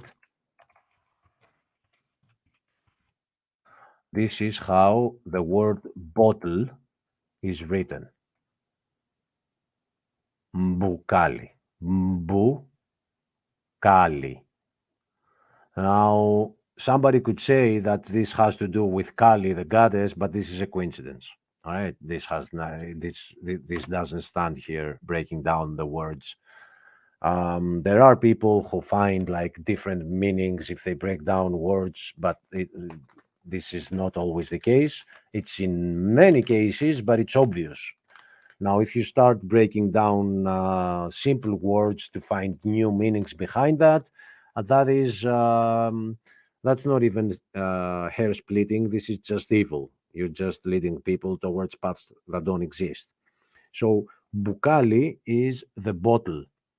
And in order to say the B, we always use this. I will change the color, make it like that. So this is how we can say the voice B. There is no other way. When you see those two together, then it's a B for you. Always. Okay. Just as you see these two together, it's a U for you. This is a B. MP. I will take this out of the way again and bring up the third one, which is, again, one that you will never use on writing. But I have it here to show you how the xi is actually pronounced. It is kappa together with a sigma. So it's like x. So let's just say you use the psi to bring a cat closer to you, like you go pss, pss, pss, pss, but you use the xi to send her away. You go like ksh, ksh. That's funny. Yeah. Okay. At least that's what we're doing here, and cats are reacting to it. I'm not sure if this language is universal, the cat language. I'm not sure. So I need a second. Your professor needs a short break. Not very long. Let's just take it to here. We don't have more people around here they could like throw some questions right now, but if you have any, feel free. No questions right now. So the two ones that are in a circle, which is gray, are not written. These are just there to help you understand that weird letter that looks very weird to your alphabet. The other one, the B, is written.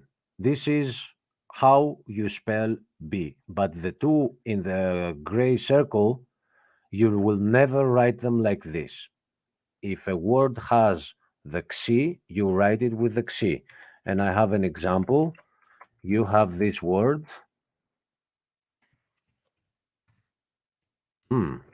Wasn't that great? It was also in Greek. So anyway, you have this word. I need a fancier red. Have you ever heard of that word, brother? Yeah. So do you know what it means? Yeah. It means to be afraid of strangers. Right. How would you pronounce it, though? In Greek or English, xenophobia? That's how you say it in English, xenophobia. Yeah, but it is wrong. Because the X normally, no, it's not wrong as you said it. I know it's been called that, but it is wrong because if you were to use the X as you know it, it is closer to the original. Xenophobia is the Greek word. And it is separated here, and this means stranger, which I will write for you right below. Should I have it in black, or is it okay? Black background, I mean. I mean, it's fine like that. I think so too, but I can also add some shadow, make it even better. We can also get the shadow further, but now I'm just bragging, you know. But you also wanted some lessons with the video editing, so I guess this helps. Yeah. So Shin O. you have the help right below it. Here. How to pronounce that? She.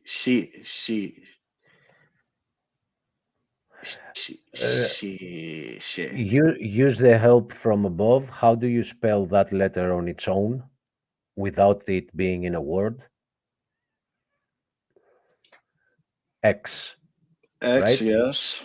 That is the same letter with that one. The X is R, xi. It's the same sound. So the actual would be xenophobia. So read the Greek. Shieno. No, why? X. You're getting Shieno. to help you. What I mean, you have connected in your brain this xeno to a xeno, but wouldn't it be more accurate if I wrote it like this compared to the pronunciation that you are using? Isn't this more accurately saying xenophobia? Yeah. But somehow we are using this and we are calling it xenophobia. So just because you don't have this letter there and you have the X, I'm trying to change it for you and make it sound more Greek-like, which is using your English X. I will delete the emphasis here because I want you to read the whole word. So this is the word. So you can go ahead and give it a shot. You're not being tested. There will be a test, but not yet. Go ahead.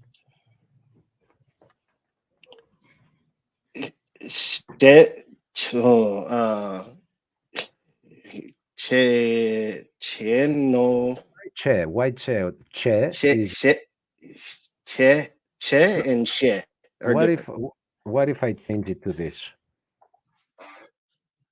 Will this help you? Exactly. Look at what they've done to your brain. You have a letter that says Z, which is not that one.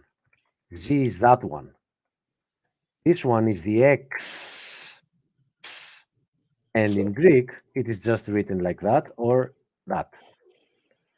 So this is the X. These two letters, I will use another font for you. I'll use this. It's okay. This is the same letter. This is the same voice exactly. I will use green.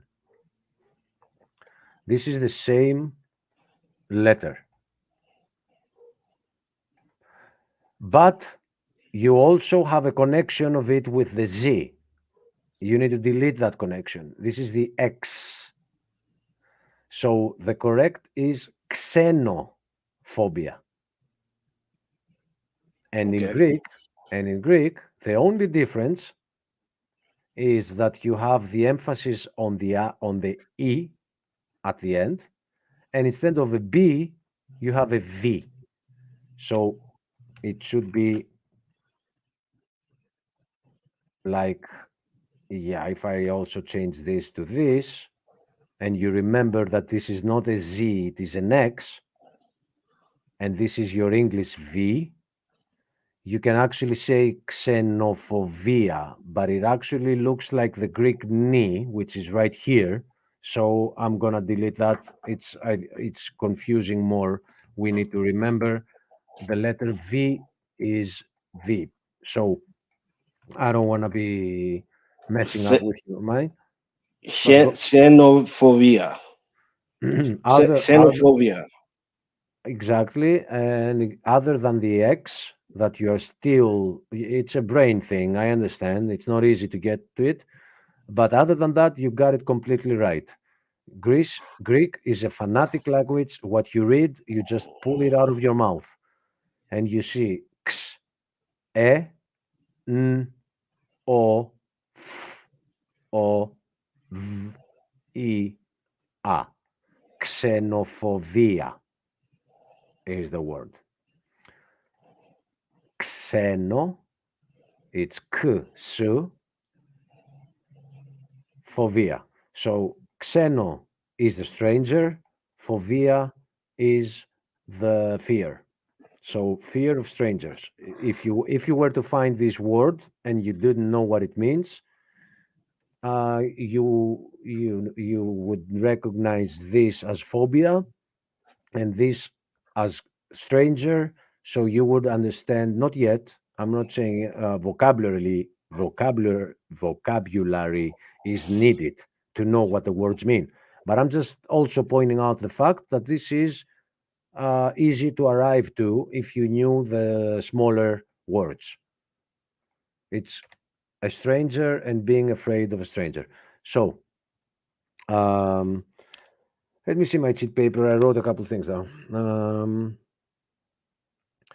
So yes, okay. I'll delete this from here, and I will just say that we have the consonants that come out of your throat, which is the K, kappa. It is the gamma. Like if you try to say gamma, you are only using your throat. No lips, no teeth, no tongue. Gamma. And he, which is down here. These three are getting categorized in the throat category. Then we have the ones that have to do with the nose, which are the N, our ni, because to say ni, a little bit of a nose is being used. And me, same happens with me. It's this one. Then you have the dental ones, which So the is ni and me and me. The ni and me.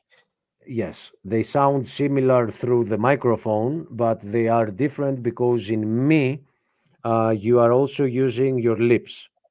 With ni, you don't use your lips. You use your tongue on your teeth to say ni. But on me, you have to use the lips. Agreed? Yeah. And this is another distinction, but I'm not gonna get it to those deep levels because there are. Let me just show you how deep the rabbit hole goes. Okay, so uh, can you see this right here? This is the strength of a voice. Okay. Front ones are E and E because they come at the beginning of your voice. Back ones are the ones that are a deeper voice, and it's U, O, A. So there is also distinction whether how much you touch the upper part of your mouth, like to say kappa or to say he. There is, you see what I'm saying? There is this goes very deep, but I'm trying to stick to basics. So in here we have this word, I can actually, I will take this. Oh my God, I can't do this on this browser. Oh, I have another method. I have this tool right here. I'll take a snippet, take it here, and then save the snippet in my downloads right here. Okay, and then go open it up here.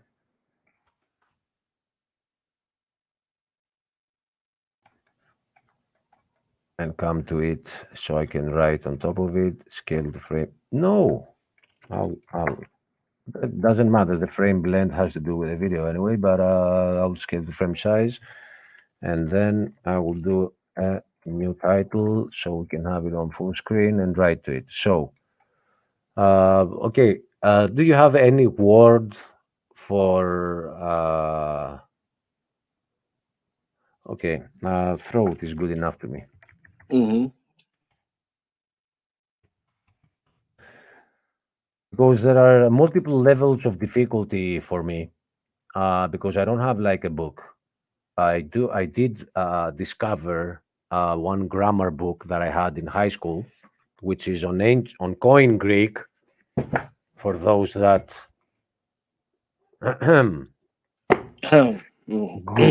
Gusfraba. It is on Koine Greek, what I found, and it does give me a lot of the things I could have used at the beginning, like looking at the first page of it, which says intro.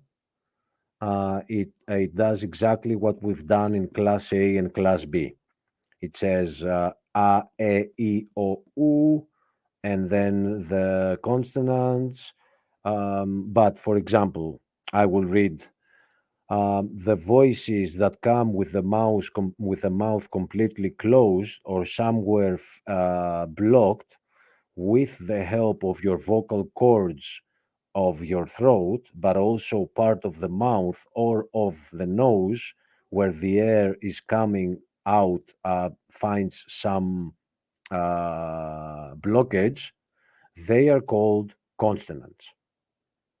So the vowels are the voices without being blocked.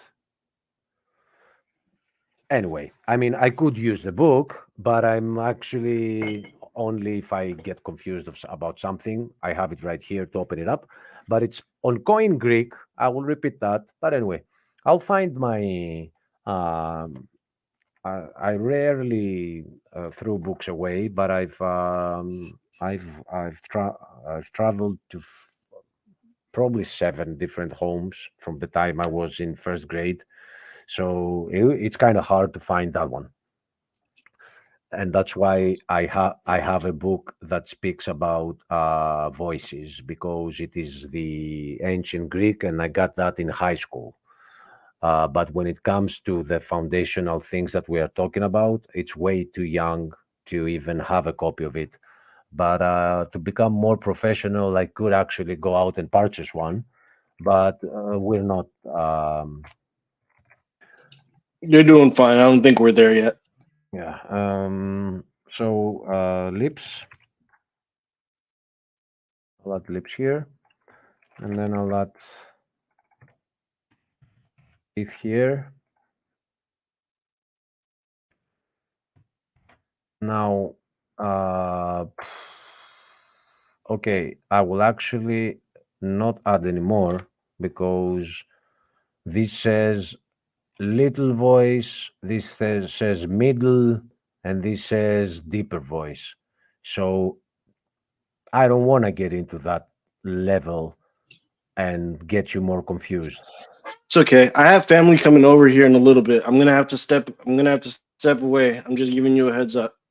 It's okay. I will just continue up to a point that I think it's good enough, and end it. So sounds good. Thanks for sticking in.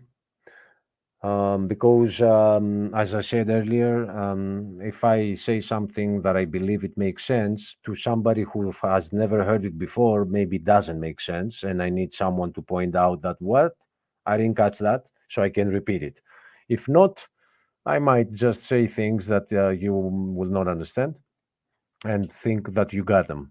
Yeah, that could happen with languages. So I'm gonna take these three. Lupin, because you also are interested in video editing, I don't know. I've heard about that program that we talked about, DaVinci, that it uses a completely different dimension.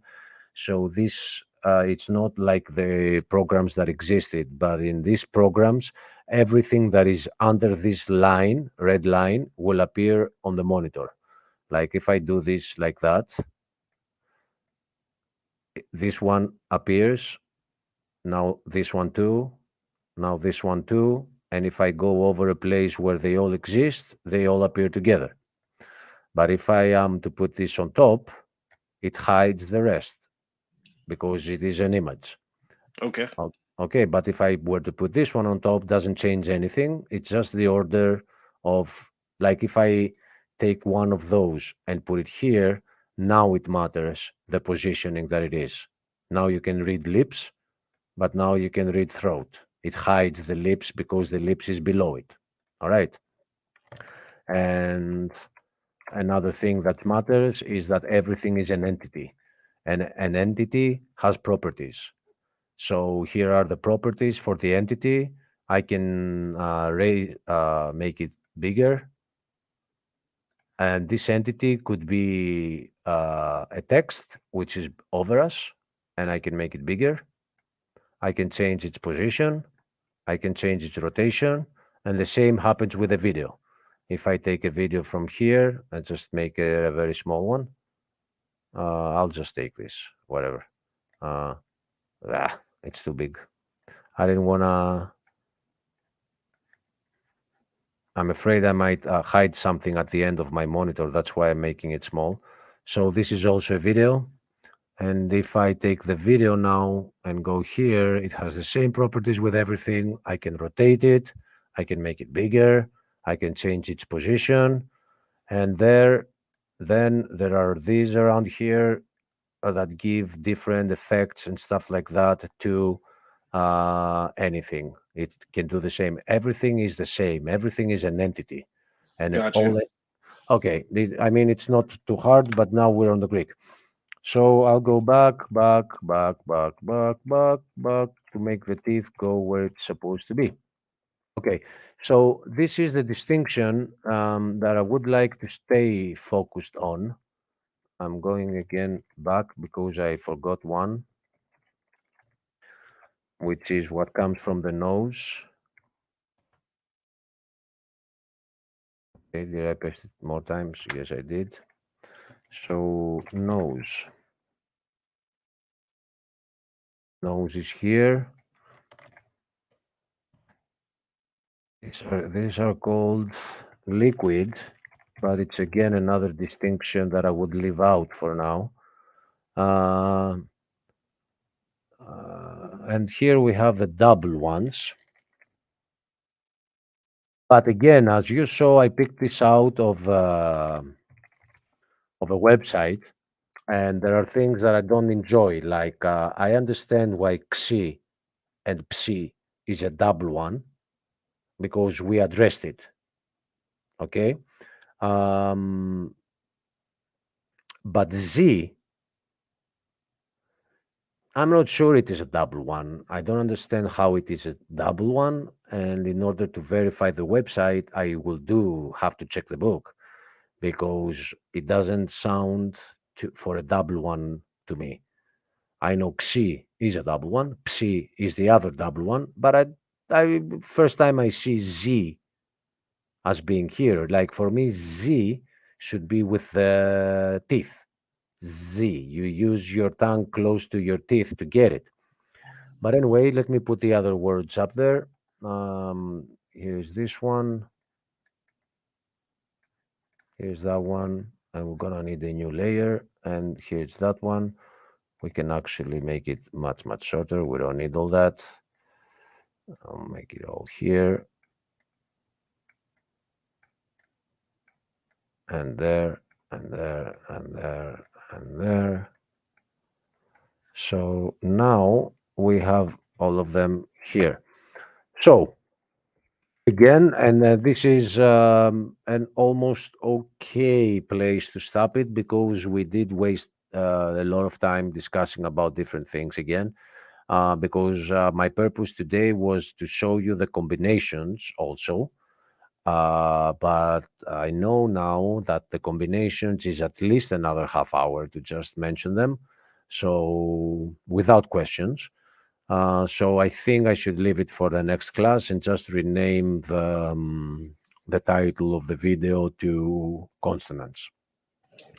Sounds good. Yeah, So the combinations is a lesson all on its own. I think so. I think so too. Not on its own, but if I'm taking 2 hours to talk about the consonants, yeah, maybe. But we already touched about one of them for sure, which is how to make the B sound. We did get that.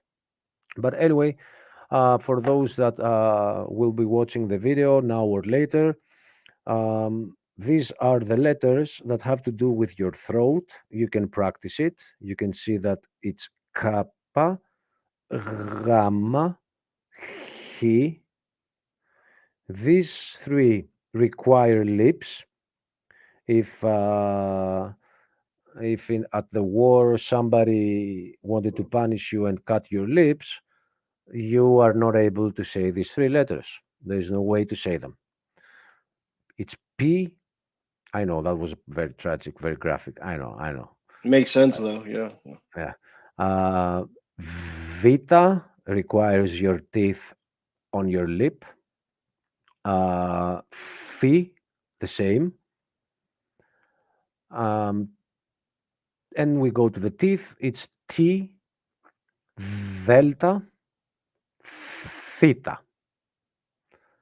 The liquid one, let's just say that these are the liquid ones, which is lambda and rho. I don't have any liquid in my mouth to say it. Let me drink some soda to see. No, I actually can't say rho with soda in my mouth. But Bro. yeah, I don't know why they call it that. So nose is the other one I wanted to point out. It's me and ni.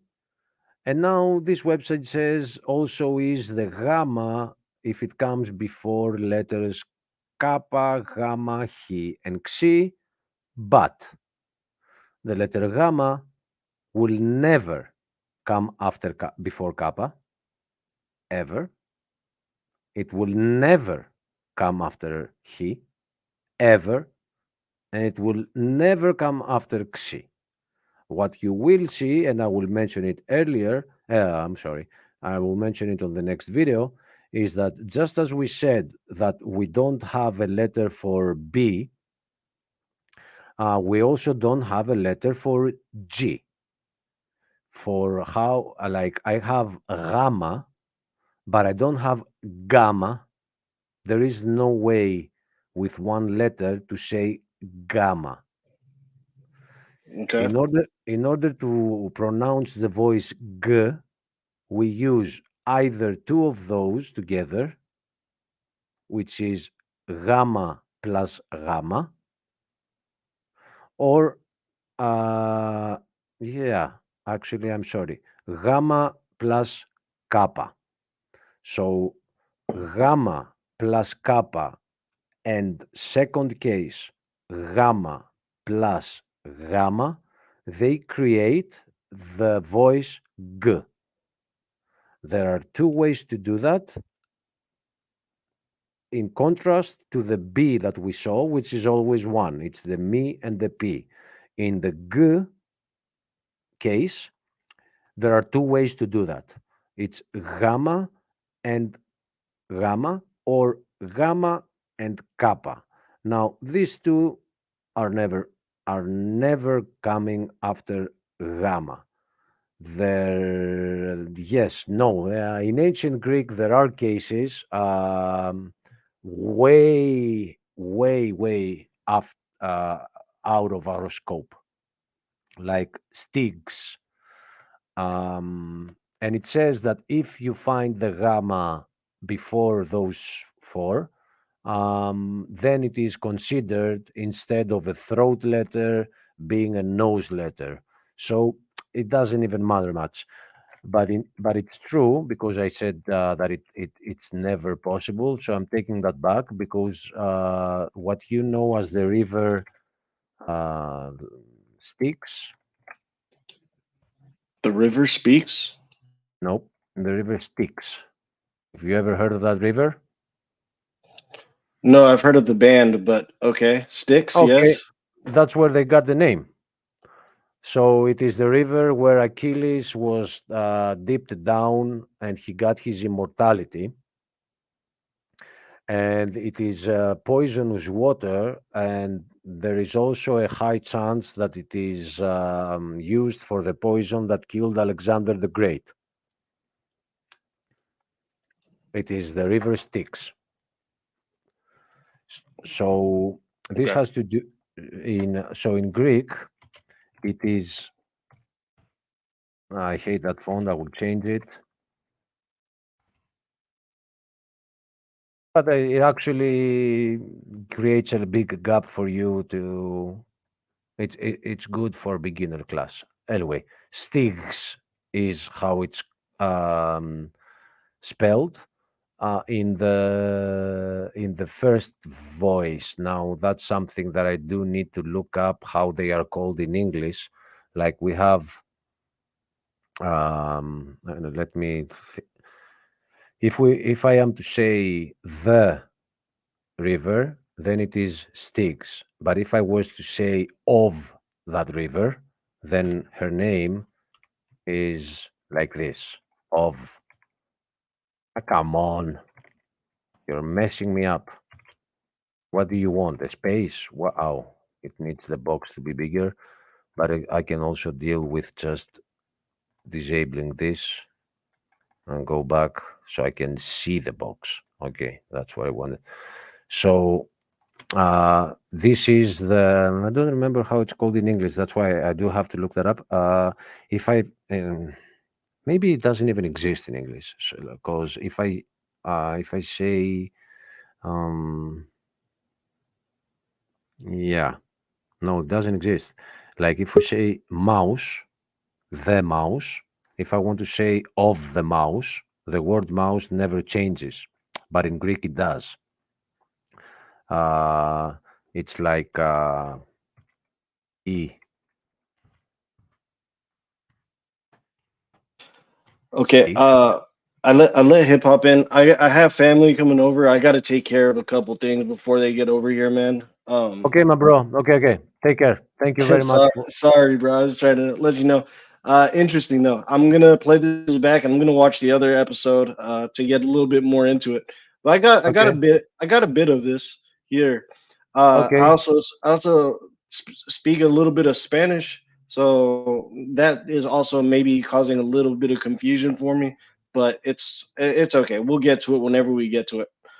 Okay, my bro. Take Hey care. Lupin, hey Lupin, before you go, I'm trying to send a text message or in the chat, but I'm having a hard time. I've got it written in, but it doesn't allow me to send it with the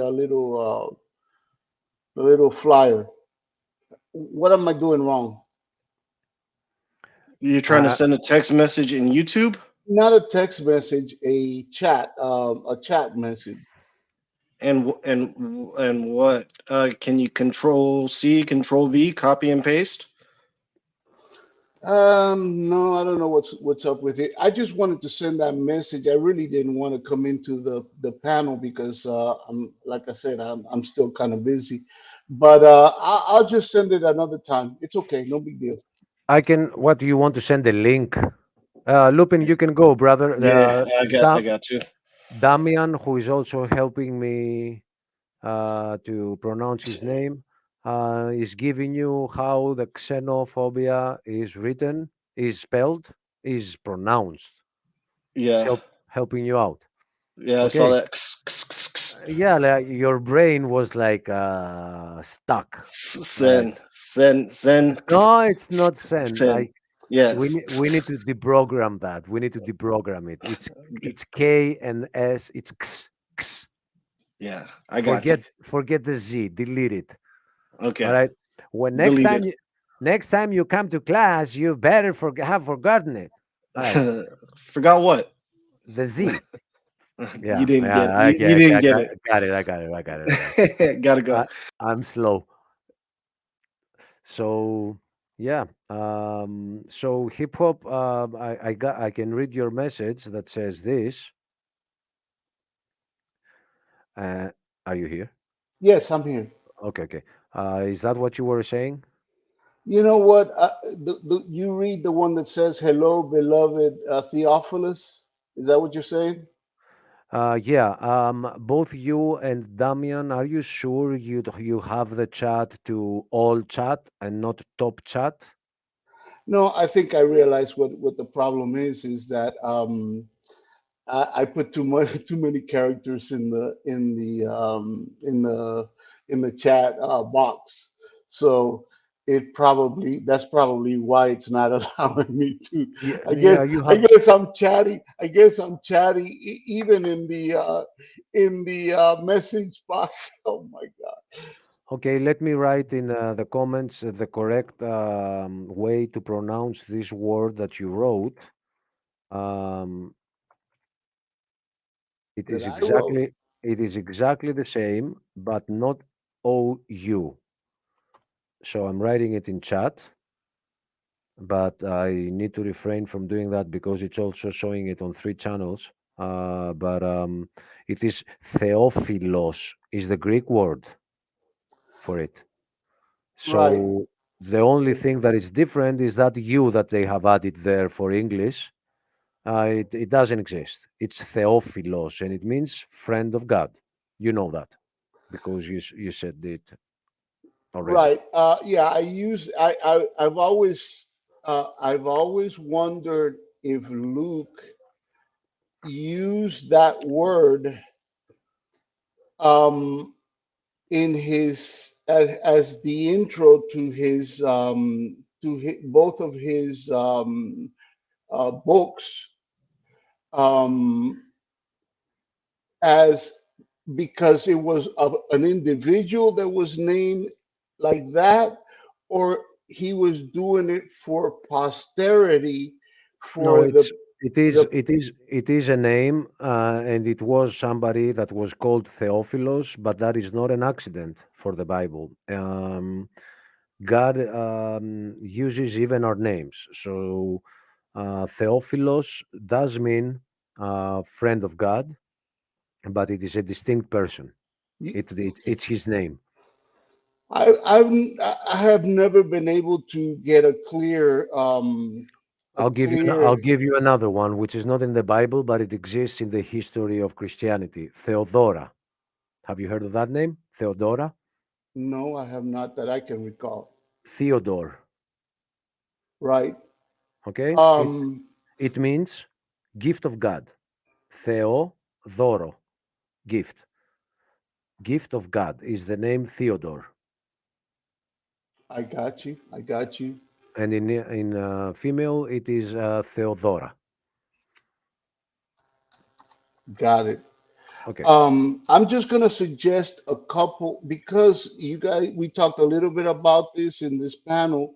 I'm just gonna suggest a couple of 2 or 3 documentaries that I think are excellent and that I think that would help any Christian to understand better how we've gotten where we've gotten with the word, how the word has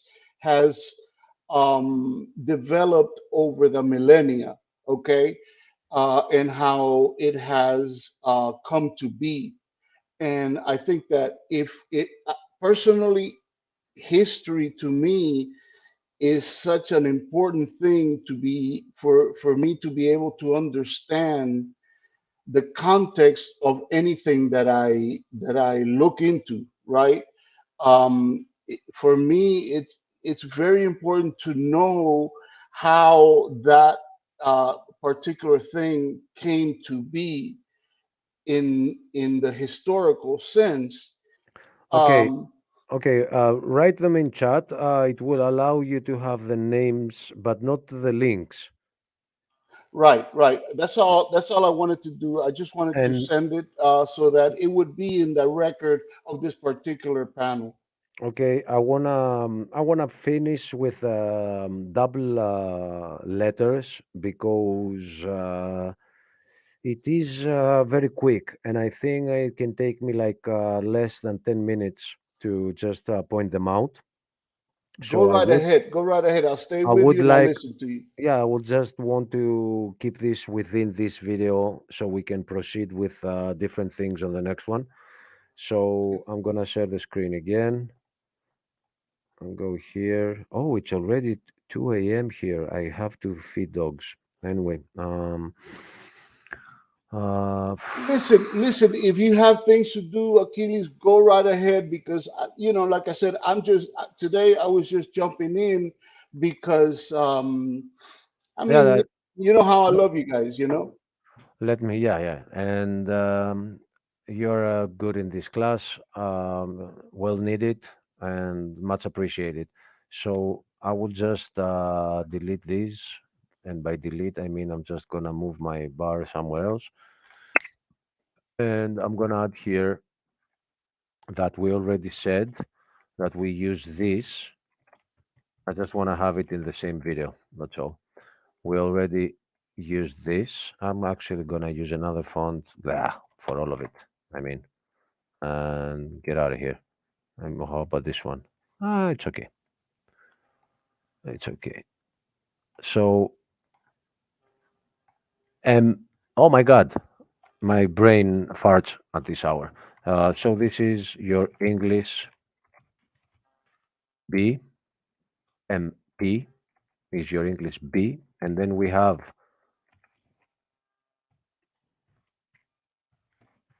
or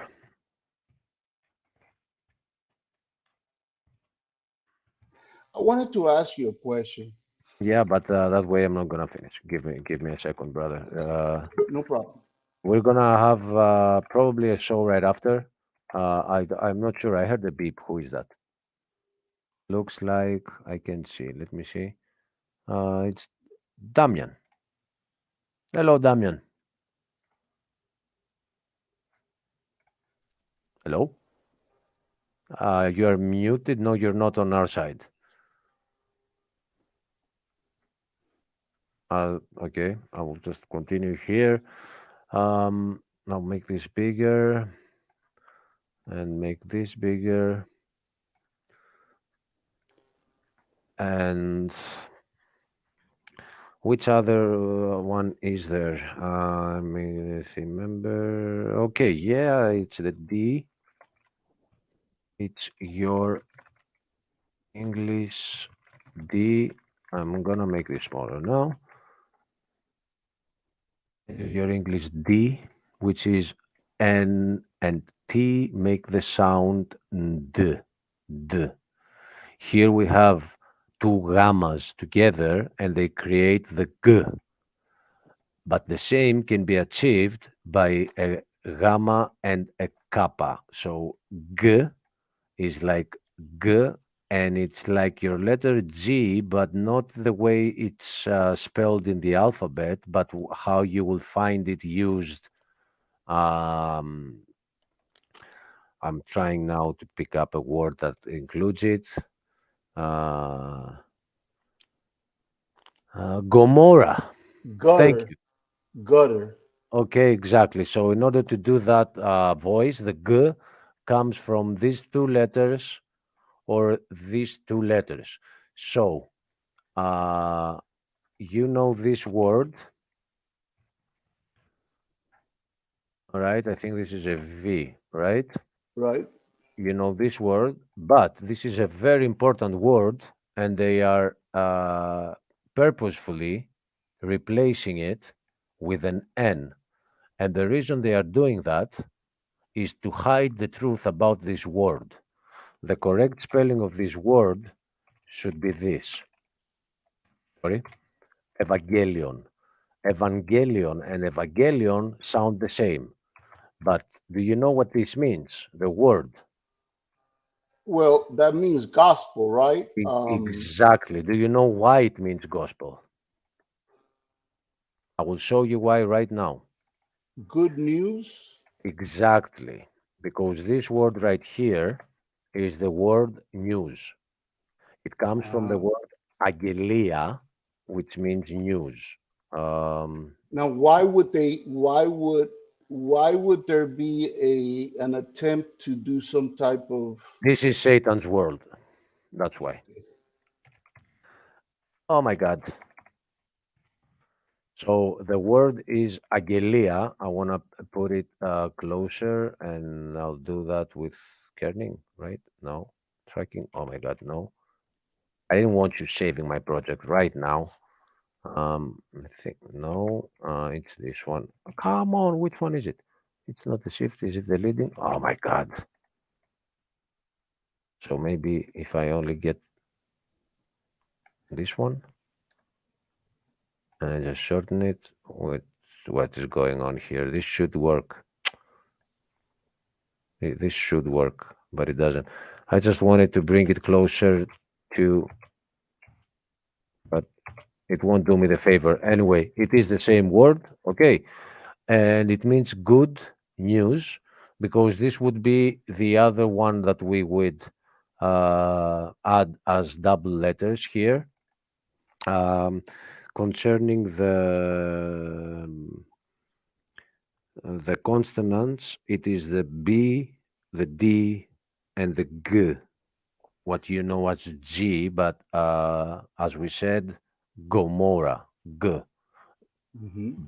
But we also have it for some vowels. One of them is the ev, and if you see it somewhere, it usually means, I have to make this much smaller because I have much to write in this one. It means good. Like whenever you see the ev, it means good, and it's pronounced E V. Yeah, I noticed. I noticed that there's a. Or E F. So give me a second, brother. Let me complete the thought. When you see these two letters together, the rule is that it means good, and it is pronounced as EV or EF, which is EV or F. Now, this is interesting because this is the name of what you know as Eve. Her Greek name is actually Eva. So this could say good alpha, because I can't make any word with one letter. That's an interesting. That is an interesting. That is an interesting peculiarity of Greek, that it says that, because that actually that kind of corresponds with the prophecy about the woman that comes later. If it says, if that word in Greek means good alpha, it's a very interesting thing. It just popped in my head. I'm not sure, but I am sure about the Evangelion, and I know that because a famous Satanist died recently, and he was a singer, and how do you call the man that creates music but not singing? Has to Writer, do, oh, no, creates the music like composer. like an orchestra composer. Yes, he was a famous composer, and he only released one album in his life, and the title of the album is 666. Hmm. uh, and the band that he created was called Aphrodite's Child. But we will leave mythology and why Aphrodite is Venus, and it is a representation of Satan because of the planet Venus, and that it's hell, and it's a lot of other things that connect to the whole story. But we will leave that for the mythology class, which I just realized we should have one of those later down the road. But he, although the name is Vagelis, the Greek name Vagelis, is written as Vagelis, and the true name of that is Evangelos. Let me make this whole thing smaller. Um, so we call this name, let me just put this like this. We call this name Vagelis for short. Okay, but the true name is Evangelos, and it means good news. So when you have a Satanist changing his name to write it with an N, you understand that he is doing it because he is against the gospel and he doesn't want the word gospel to exist in his name. Hmm. So I from that I understand that that's exactly the reason why they've done the same in English, because there is no other reason why you should change this word to that word. Why? There's absolutely no reason to change it. This is the true word. In Greek, I will show you how it's written. Uh, There's actually a very, very clear explanation for a lot of this, but I believe that the Lord has recently revealed that to me, and I cannot wait to discuss that with you and some of the other folks in this panels because it's gonna be something else when we talk we'll about we'll that. we'll do that because you have already raised like 10 different places of changes, and I do want to address them. Um, but for now, I think I'm actually done. Although I feel like a little bit of a pressure from time, and I might have forgotten a double letter. But if I have, I I will. just wanted to ask you a quick question Wait, before wait, you wait, go. wait, wait, wait, wait. I'm not going. But before you get to the question, I want to make sure that people watching this know that these are the double letters. They are there to create this voice that doesn't exist in the alphabet. It's the B, it's the G, it's the D. They don't exist because we have delta, we have vita. In order to create them, we use two letters. So when you see them together, these two, you will always pronounce it B. When you see these two letters together, you will always pronounce it G, which is exactly the same with G here. And when you see these letters, you will always say do, D, D, as you know as D. And when Hmm. you see this, there are two ways for this, and one of them is Ev in the case of Evangelion, or F in the case of Ευτυχία, which means happiness. We'll get there. Now, what I want to get to you, because we mentioned this, why is the gospel called good news? Why Because it is the gospel called called, good news? yes, Okay, go ahead. because it created a distinction for Jews that we have good news from the time of Jesus. You no longer need to rely on you keeping the old law. That's an amazing thing that is very basic and very simple, kind of hidden, but it is very important to know And if that's we why I hate English compared to Greek. I don't hate it, the language, but what do you get from the word gospel as it is? Do you get anything?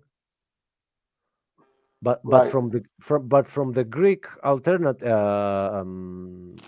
the Greek corresponding word, you get good news, and the good news were that you Jews no longer need to be perfect with the law. I have good news for you. That's what the apostles were doing. They were going there and they were saying, "Hello, I have good news." They weren't saying, "Hello, I have gospel." They were saying, "I have good news." Really? What are the good news? The good news are that now we have a lamb that was sacrificed for us. You no longer need to keep the law to get saved. There's no exception in God does not have any exception of people. It this good That is news is also that is good for also the good Greek news. and for the Jew and Yes, for the yes, but I'm trying to show you how the word good news came to be. It's because it made the distinction between the old covenant to the new covenant. Like we have good news, because the bad news were that was a very tough law to keep. But now we have good news, and the good news have a name attached to them, and it's called Jesus. This is the good news. The Amen. good the Amen. good news is that you, my friend, and me are no longer saved by our works. We are Amen. saved by the actions that somebody else did, his works, not ours. And Amen. another word I wanna get to you, but I think we also touched it last time, is this word. If you weren't looking at the monitor when I was typing, this word, Right. Apostle. apostle. This comes from the Greek word apostoli, and it has been shortened to apostle. But apostoli means mission. So an apostle is someone who is under a mission, what we would call a missionary. Hmm. So it's an important word too. We mentioned it on a show like a couple of days ago where we were talking if there are still apostles, Right. and we stated that there will be apostles by until the end of time, because we are under a mission to spread the gospel.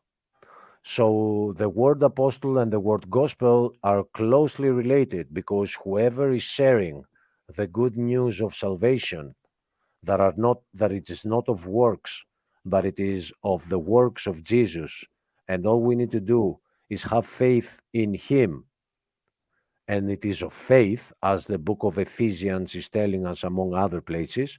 So we become apostles when we are actually sharing the good news. It's amazing how God works. For a long time, like I told you, I wanted to learn how to read and write and understand Greek, but I never had a resource that would. It always seemed a lot more difficult than it really is because I had no resources to help me. However, in my prayers, I always thought, man, Father, it would be great if you sent some angel, some member of your family to help me with this particular issue because um, more than anything else, I recognize that someone that is fluent in Greek is going to be much more capable than any teacher that which that tries to teach Greek as a second language. It I'm would honored. be it I'm would honored be to have be the one that God answered your prayers with. But indeed, if you had a teacher, he knew like the correct methods for your brain. I mean, I He, would have probably been able to learn it with a teacher. True. yeah, he threw exercise, correct exercises. I'm not that type. I haven't done this. I've only been taught. No, but you're better. Actually, you're better because you actually understand a lot more of the Gospel. nuances of the language than someone that basically learns it and then teaches it. In my opinion, so we'll see. But I think that I cannot wait to get into some additional discussions about the gospel We with will, we you will, we will, with you as a resource. we will. Please, as you are during your days, when one of them pops in your head, please write it. So when we do discuss that, you will have them all written down. Like in a week, you might have like a different 20 stuff that you had a question with, and we can go to the Greek like this and analyze them. Right. Because we might say, like, I might start that show for a day, that they will not be coming in your head every No, time. absolutely. Every time. That's gonna be the case. Whenever I engage you in this type of study that I'm talking about, I will have the material already Pick prepared up your for you. phone.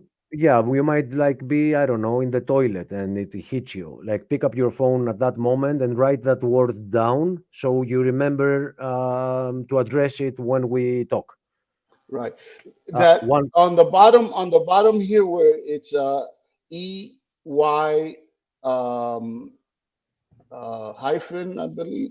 I can't remember what that is. A where? and on the bottom of the page here, Hmm. the Left or right? EI on the left next to the D. That's a Yeah, gamma, yeah, right? yeah. That's a gamma, right? Well, The Y you said left. On the left, I see on my apostles. left, on my left, all the way down next to the D for Damien. So that's right. What do you mean on your left? We're not reversed. Okay, well, I mean, just in case.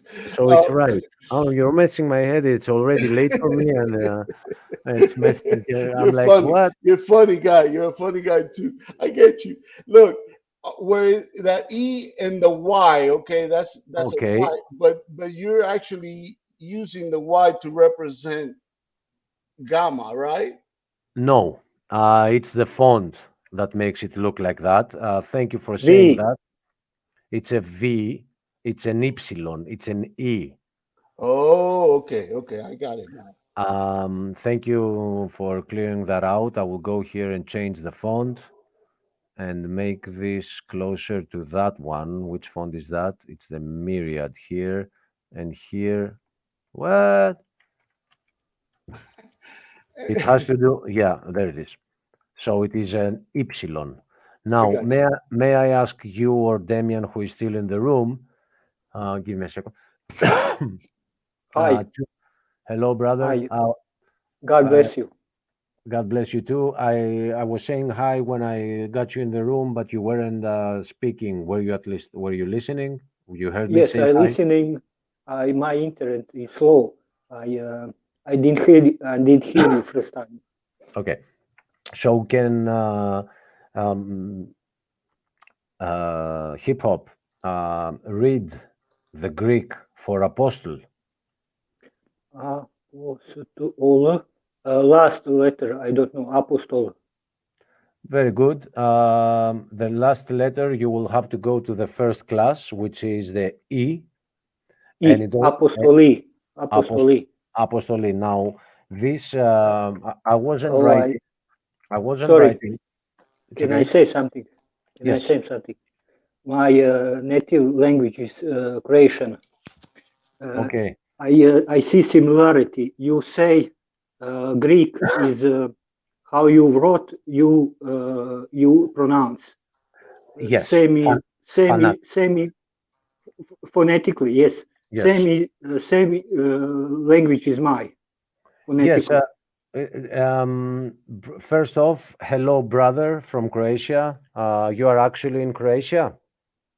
Yes. Okay, so we are neighbors. I'm in Greece. Yes, yes. Neighbors and brothers in Orthodoxy. Right? No, I'm a Latin Catholic. Okay, but the countries are brotherly. Yes, yes, Serbia and Croatia and Greece are like tied up yes, together in Christianity. yes. So let me point We out here. we have apostolic succession.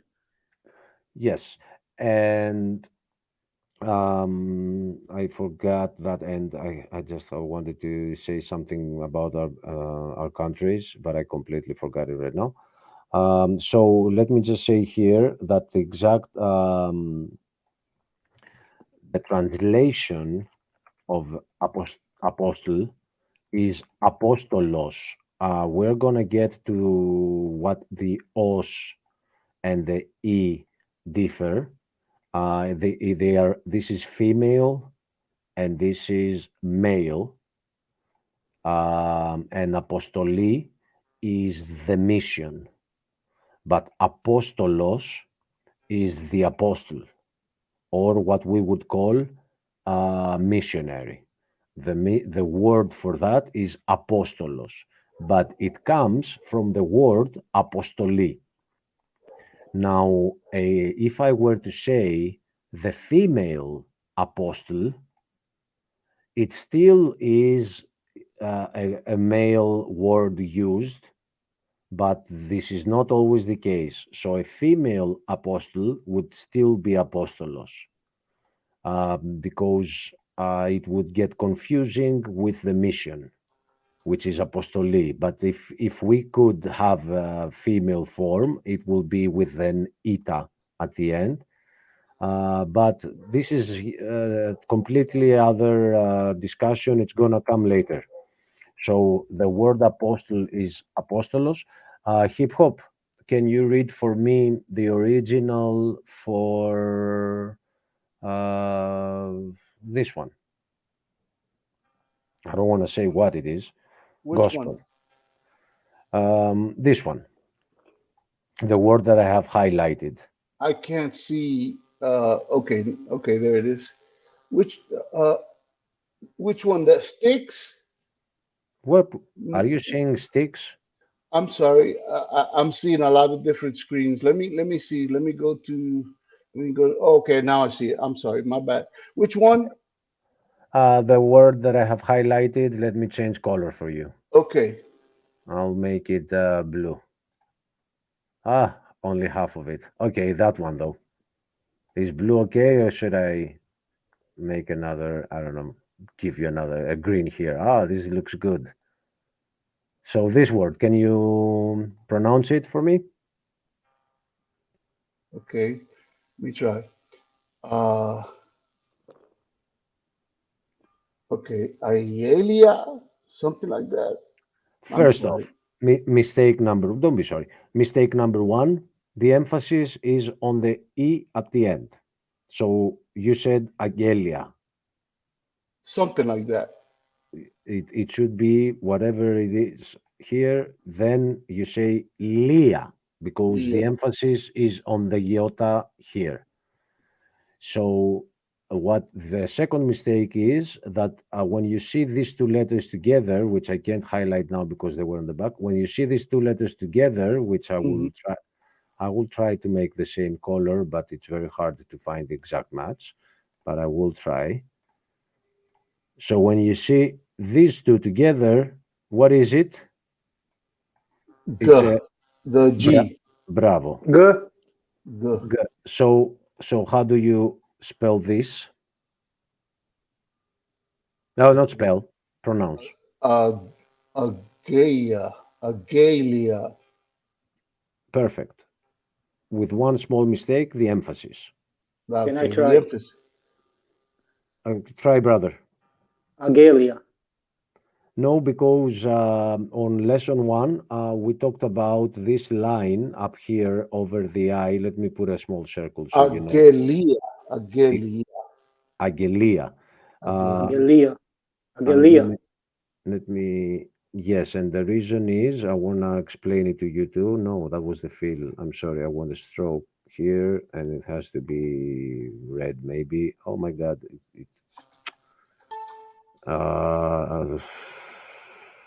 Solid. So it also needs to be much, much thinner, so I can make it much, much smaller. But we're talking about real smaller. So While this, you're doing that, Damien, and for everybody else in this group, I did put the names of the 3 documentaries that I found exceptionally good in explaining a lot of hazy history around Christianity.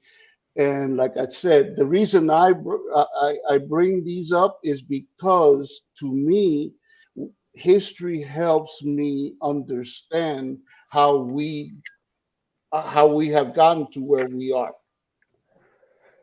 Thanks. and Thanks. it is important because there is one world and it has one history. So if you know the truth about the history, it is important. It's not about something about of another world or anything like that. It is our history, so it matters. Well, I find that history is difficult to. I mean, it's important it's important to explain truth or to establish truth. It Okay, is. and it's God a is lot God and is the it's a lot truth. more difficult and it's a lot more difficult for people to manipulate history than it is a lot of other things like culture or writings or things like that, This is. because Can you please write on the notepad that we said you will begin? Please write the word history there because there is a misconception about history that I want to clear out. People say that it's his story. It's wrong because the Greek word for it is historia, and it doesn't mean that it's a his. It doesn't imply any males. So just because in English it's written as his story, some people say that it's the story that men wrote, and that is proven by the word. That is completely false because in okay, Greek, Achilles. Okay, Achilles, you're going a little bit over the top here, sir. no need, yeah, no need to write it. Anyway, let's Just just play, just play with you. Just play with you. yeah, let me stick to the error here so you guys understand it, and Can I? Damian, Can I'm going to have to leave you guys because I'm super tied up today. But again, a wonderful time. Did you have something that you wanted to say, Damien, while I was here? Yes, I want to back on Galia. okay, I need to. A is short, E is long. Angelia. E, Very nice to meet you. If you're Greek, an additional resource is always welcome. No, And he's Croatian, but that's okay. Croatian. Oh, Yes, Croatian. Okay, I got it. I'm sorry. he's learning like you. So, brother Damian, um, when you see this over a letter, the emphasis will always yes, be on the. emphasis. Yes, emphasis. It's on that letter. So, can you read it now? Angelia. Lia. Exactly. Angelia. Agelia. Angelia. Agelia. Peach. E. Angelia. Yes, it means announcement. It means news. Agelia. So, can you do Okay, the same? I get it. Okay, Greek also love to correct how to say emphasis. My language don't pay attention to the emphasis. okay, and we get to understand the emphasis by knowing the word. But in Greek, there are specific ways, if you didn't know the word, to pronounce it correctly. And this is the way to do it. You have that little line there, which is called tonos, which means tense. It is the exact, but anyway. So we also said that the E with a Y next to it, which is an E and an E, they get pronounced EV, which is EV, or EF, which is EF. So in this case that we have here, it is a V. So this is actually the separation, but I have it as one word because it is one word. Now, after you managed to read this word, can you manage to read this word? Evangelio. Evangelio. No, it was perfect. It was perfect. Evangelio. Because the emphasis, I will take it from here too and put it over there. It's on the E. It's not on the iota as it is here. It is on the E. So to read that one, we say Evangelio. So we have here this, which I will change letter and make it like that maybe.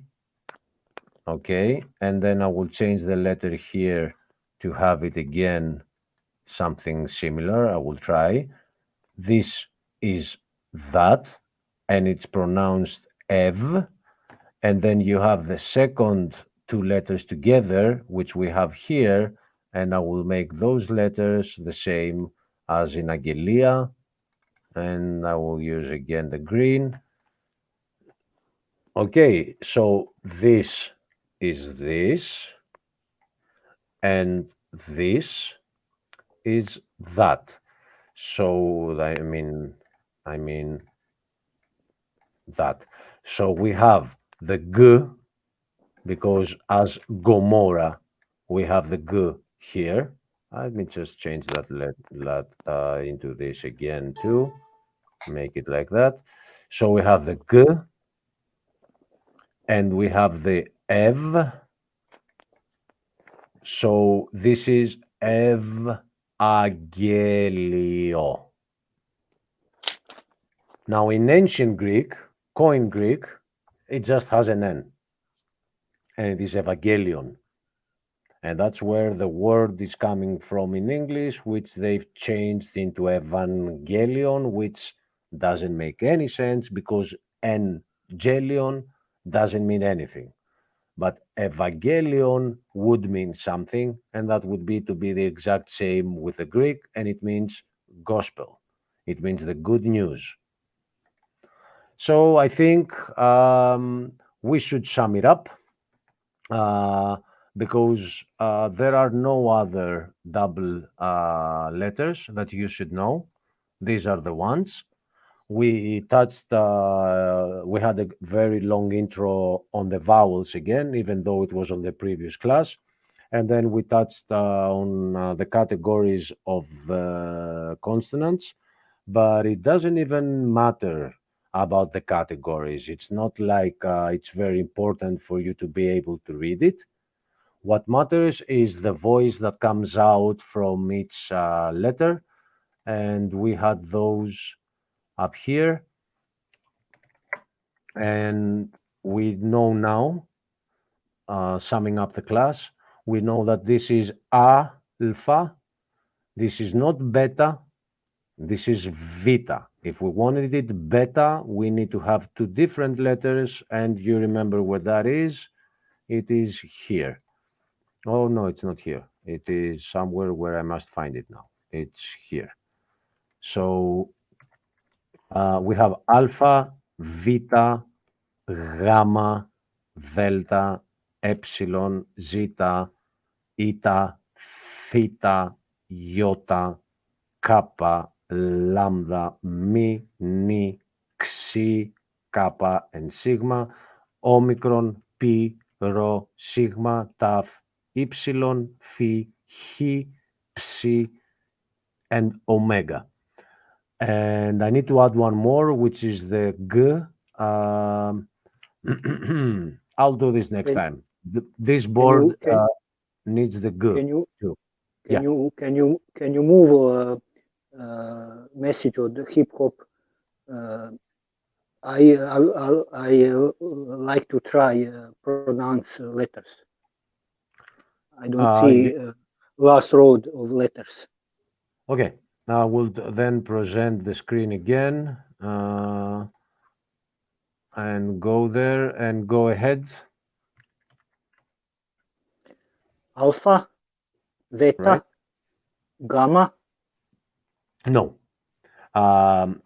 Maybe you weren't here at the beginning. You can watch this video from the start until you made it in there. I picked this up from the internet.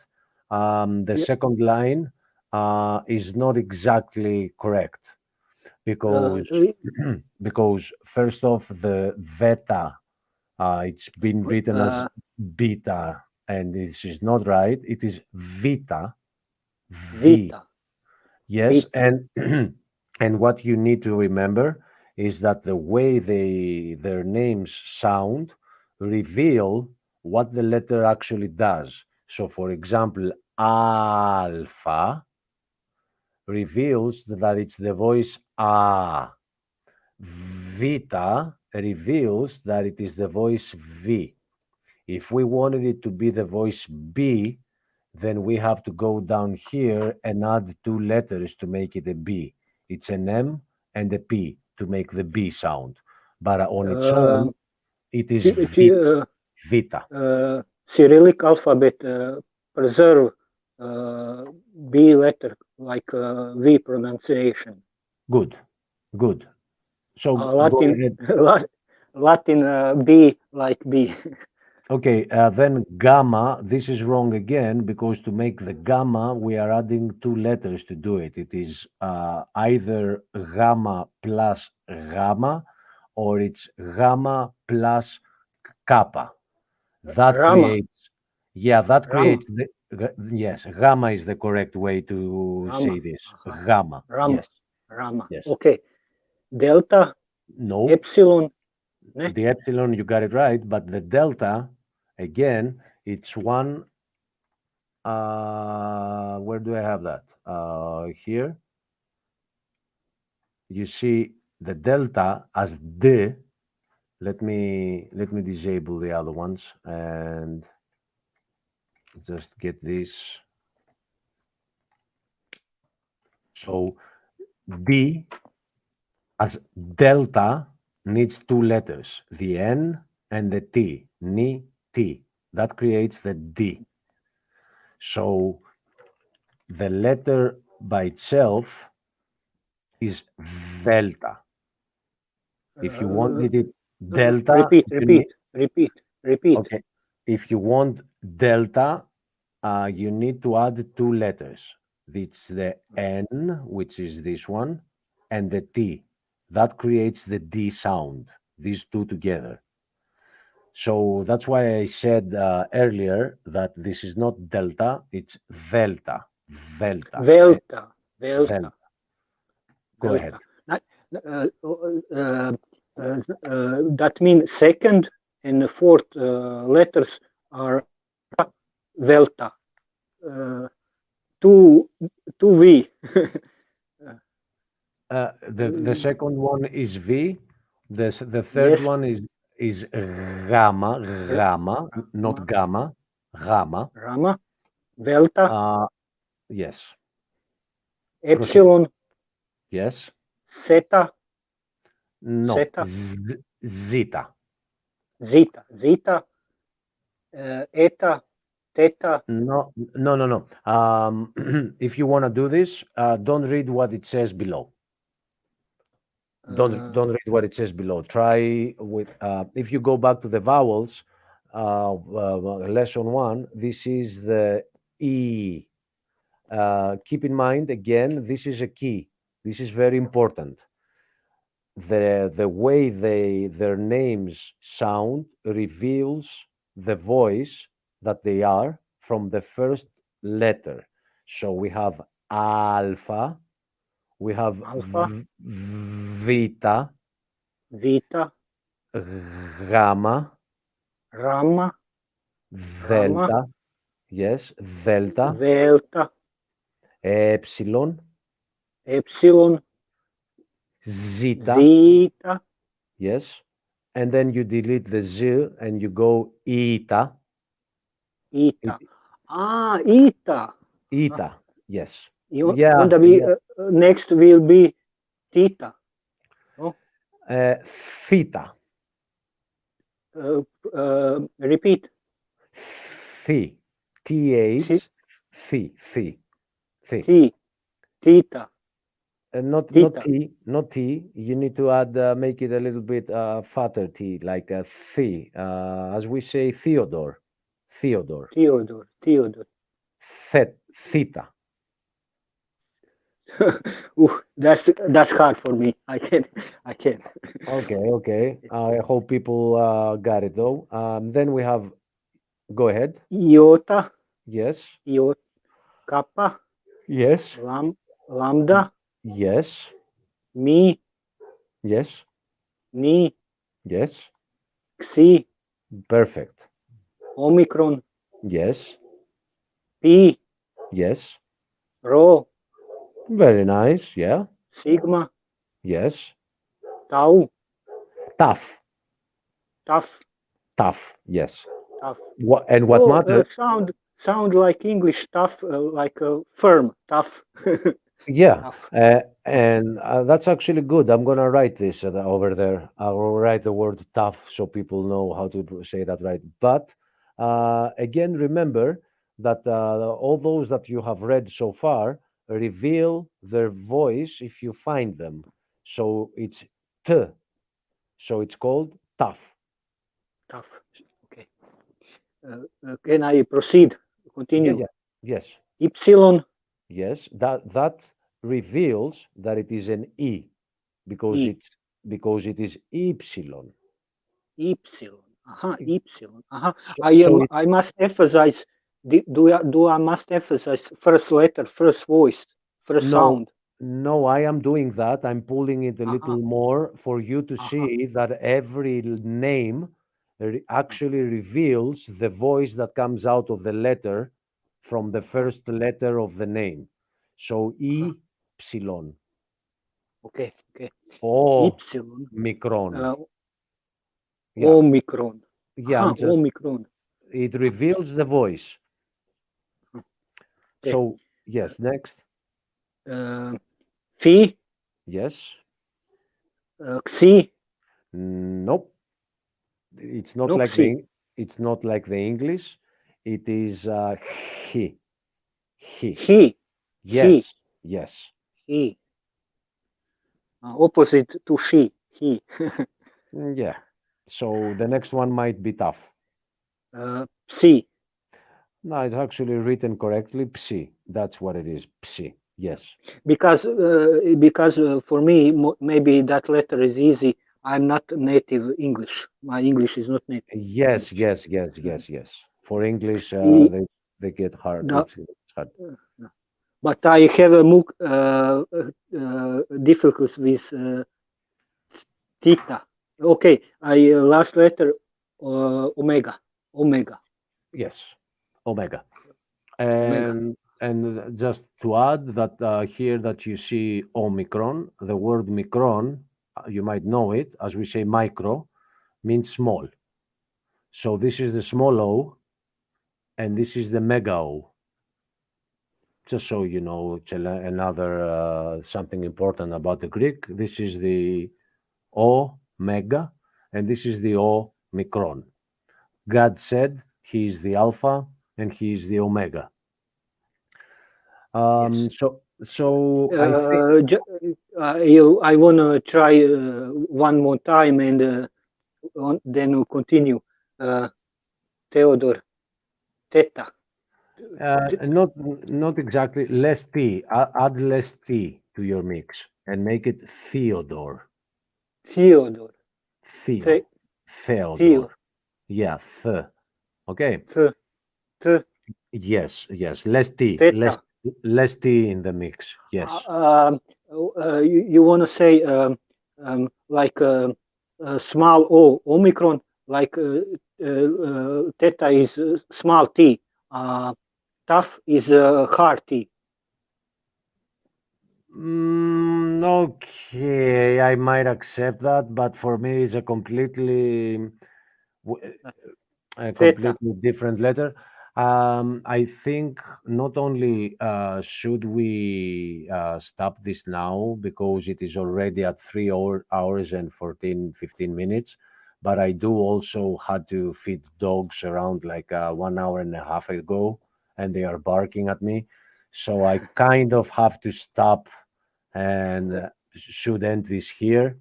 I think that with today's class and the one before it, you will be able to read what you see. And next class, we can go a little bit deeper into some combination of words because when it comes to letters, that was it, everyone. Okay, thank you. It is different, but it's not that hard. Yeah, thank you. When is something good, you don't pay attention on time. That is Uh, a good lesson. I enjoy. I Uh, well, thank you, brother. You've helped me a lot too. You have a different background, and you understand it a little bit easier than Americans because the English is way far. So you also helped a lot those who are watching to hear a different culture, um, how they would spell it. I think we have arrived to the correct ones. I hear from foreigners that my language is logical. It seems like Greek also logical. Your pronunciation sounds a lot like a Greek guy's. Yes, a lot. Just one more time, and then we can end it. Uh, theta, theta. No, I must find another word for you Uh-huh. to help Okay, you. yeah, that is trouble for me. Okay. One letter out of 24, I think, is good enough to have trouble with. It's good. It could be worse. I'm trying to think of a word. Uh, theory. Theory. No, it's not. It's not theory. It's theory. This again is a Greek word. It's Uh, theoria. Theoria. Like The- I hear, uh, uh, how I hear F. I hear F. Um, Mhm. did I hear F in a No, theory. Theory. theory? Theory. Maybe I make mouth like I won't pronounce F, but I pronounce T. Just a Oh, minute. oh, yeah, okay. You should find some words that have it and practice on those. Like Okay. I know that Croatia is a beautiful country, but it Yes. doesn't have thalassa. Yes. We don't have a second T like. No, I mean, do you have a C Yeah. at your? Yes. We have C. We have C. Okay, I thought it was a little bit further in. So the C is in Greek thalassa. Thalassa. It is a theta and it's thalassa. I actually now which reminds me that the S can actually Can I? Yes. Theta. yeah. Theta. Theta. Uh, Okay, okay. We're not. We can't spend like time okay. Okay. Thank doing you. that Thank you. a lot. Thank you. No, Thank it's you. okay. Thank But you. imagine trying to practice that with everyone, and I say no theta, you say theta, theta, and this is with microphones a little bit very hard to get across. So Is it similar to C, like Caesar, Caesar? um, no, I mentioned the C to tell you that the Greek word for it is thalassa. So in the best one that I have from English is theory, but I don't have Is not is it similar to like I think that word is Japanese, tsunami, like no, tsunami. this is a T and an S, tsu.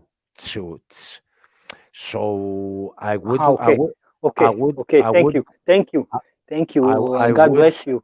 listen, I brother. don't. Uh, Yeah. try in your language to find a word that has this inside it, and that will help you.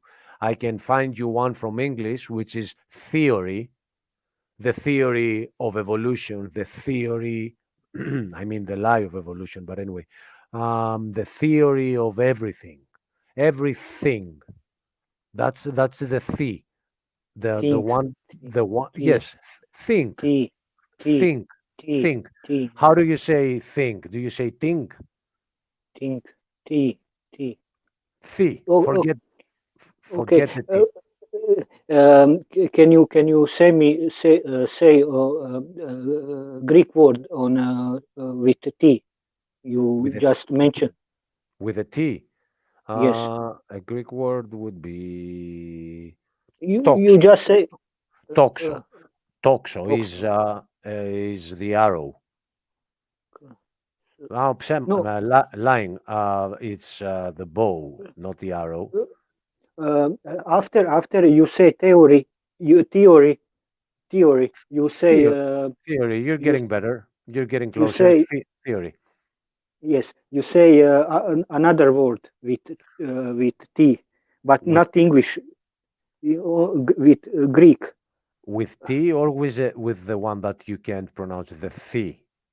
Then you ask me, did that word exist in my language? I Uh-huh. just repeat me that word to write to practice. From Greek, I can tell you another one, which is Theos, which is God. Theos.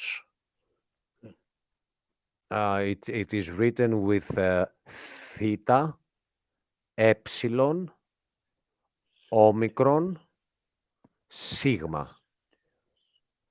Theos. Theos. So Uh, uh, Theos all on Greek. Theos the, on Theos in Theos. Greek. Yes, God. Deus in Latin. Yes, but they also take that from Dias, which is Zeus, and I don't like it much. I don't like Latin. I'm glad they died. Um, Theos. So all praise to him for this class too. Yes. And I hope to see you on the next one, my brother. Okay. Okay. I'm gonna end this. It's 3 hours and 23 minutes. It's exactly, I think, the same time with last stream. Ooh. So, okay. I hope everybody enjoyed this as much as I did. It would be better for me to have it earlier so the teacher is not so tired. But if I had it earlier, it would be late for those in the United States, and that would make the students being tired. So I decided that it's better for the teacher to be tired than the students, and they won't be able to absorb the information. So I think we're gonna make this once per week. So today was Saturday. We're gonna do this again maybe next Saturday, unless I don't have something better to do where I'm gonna do it earlier. So next class will be 103. I have no idea what I'm gonna put in there. I Uh, maybe a may summary of what we put did so far. put notification. Yes, of course. Nice to finally hear from you, Damian, and thank you for your blessings on every stream that we do. You're always in the chat. Big thank you, my brother, from me and the rest in the ministry. Thank you. And we hope to see you in the room every time you can. God bless you. Bye. God bless you too, my friend. God Bye. bless all the viewers. Thank you for your time. I hope you enjoyed the class. Let me do the right sound. Class dismissed. You can all go home. Have a great one. Good night to all. Good night. Good Good night, night. brother.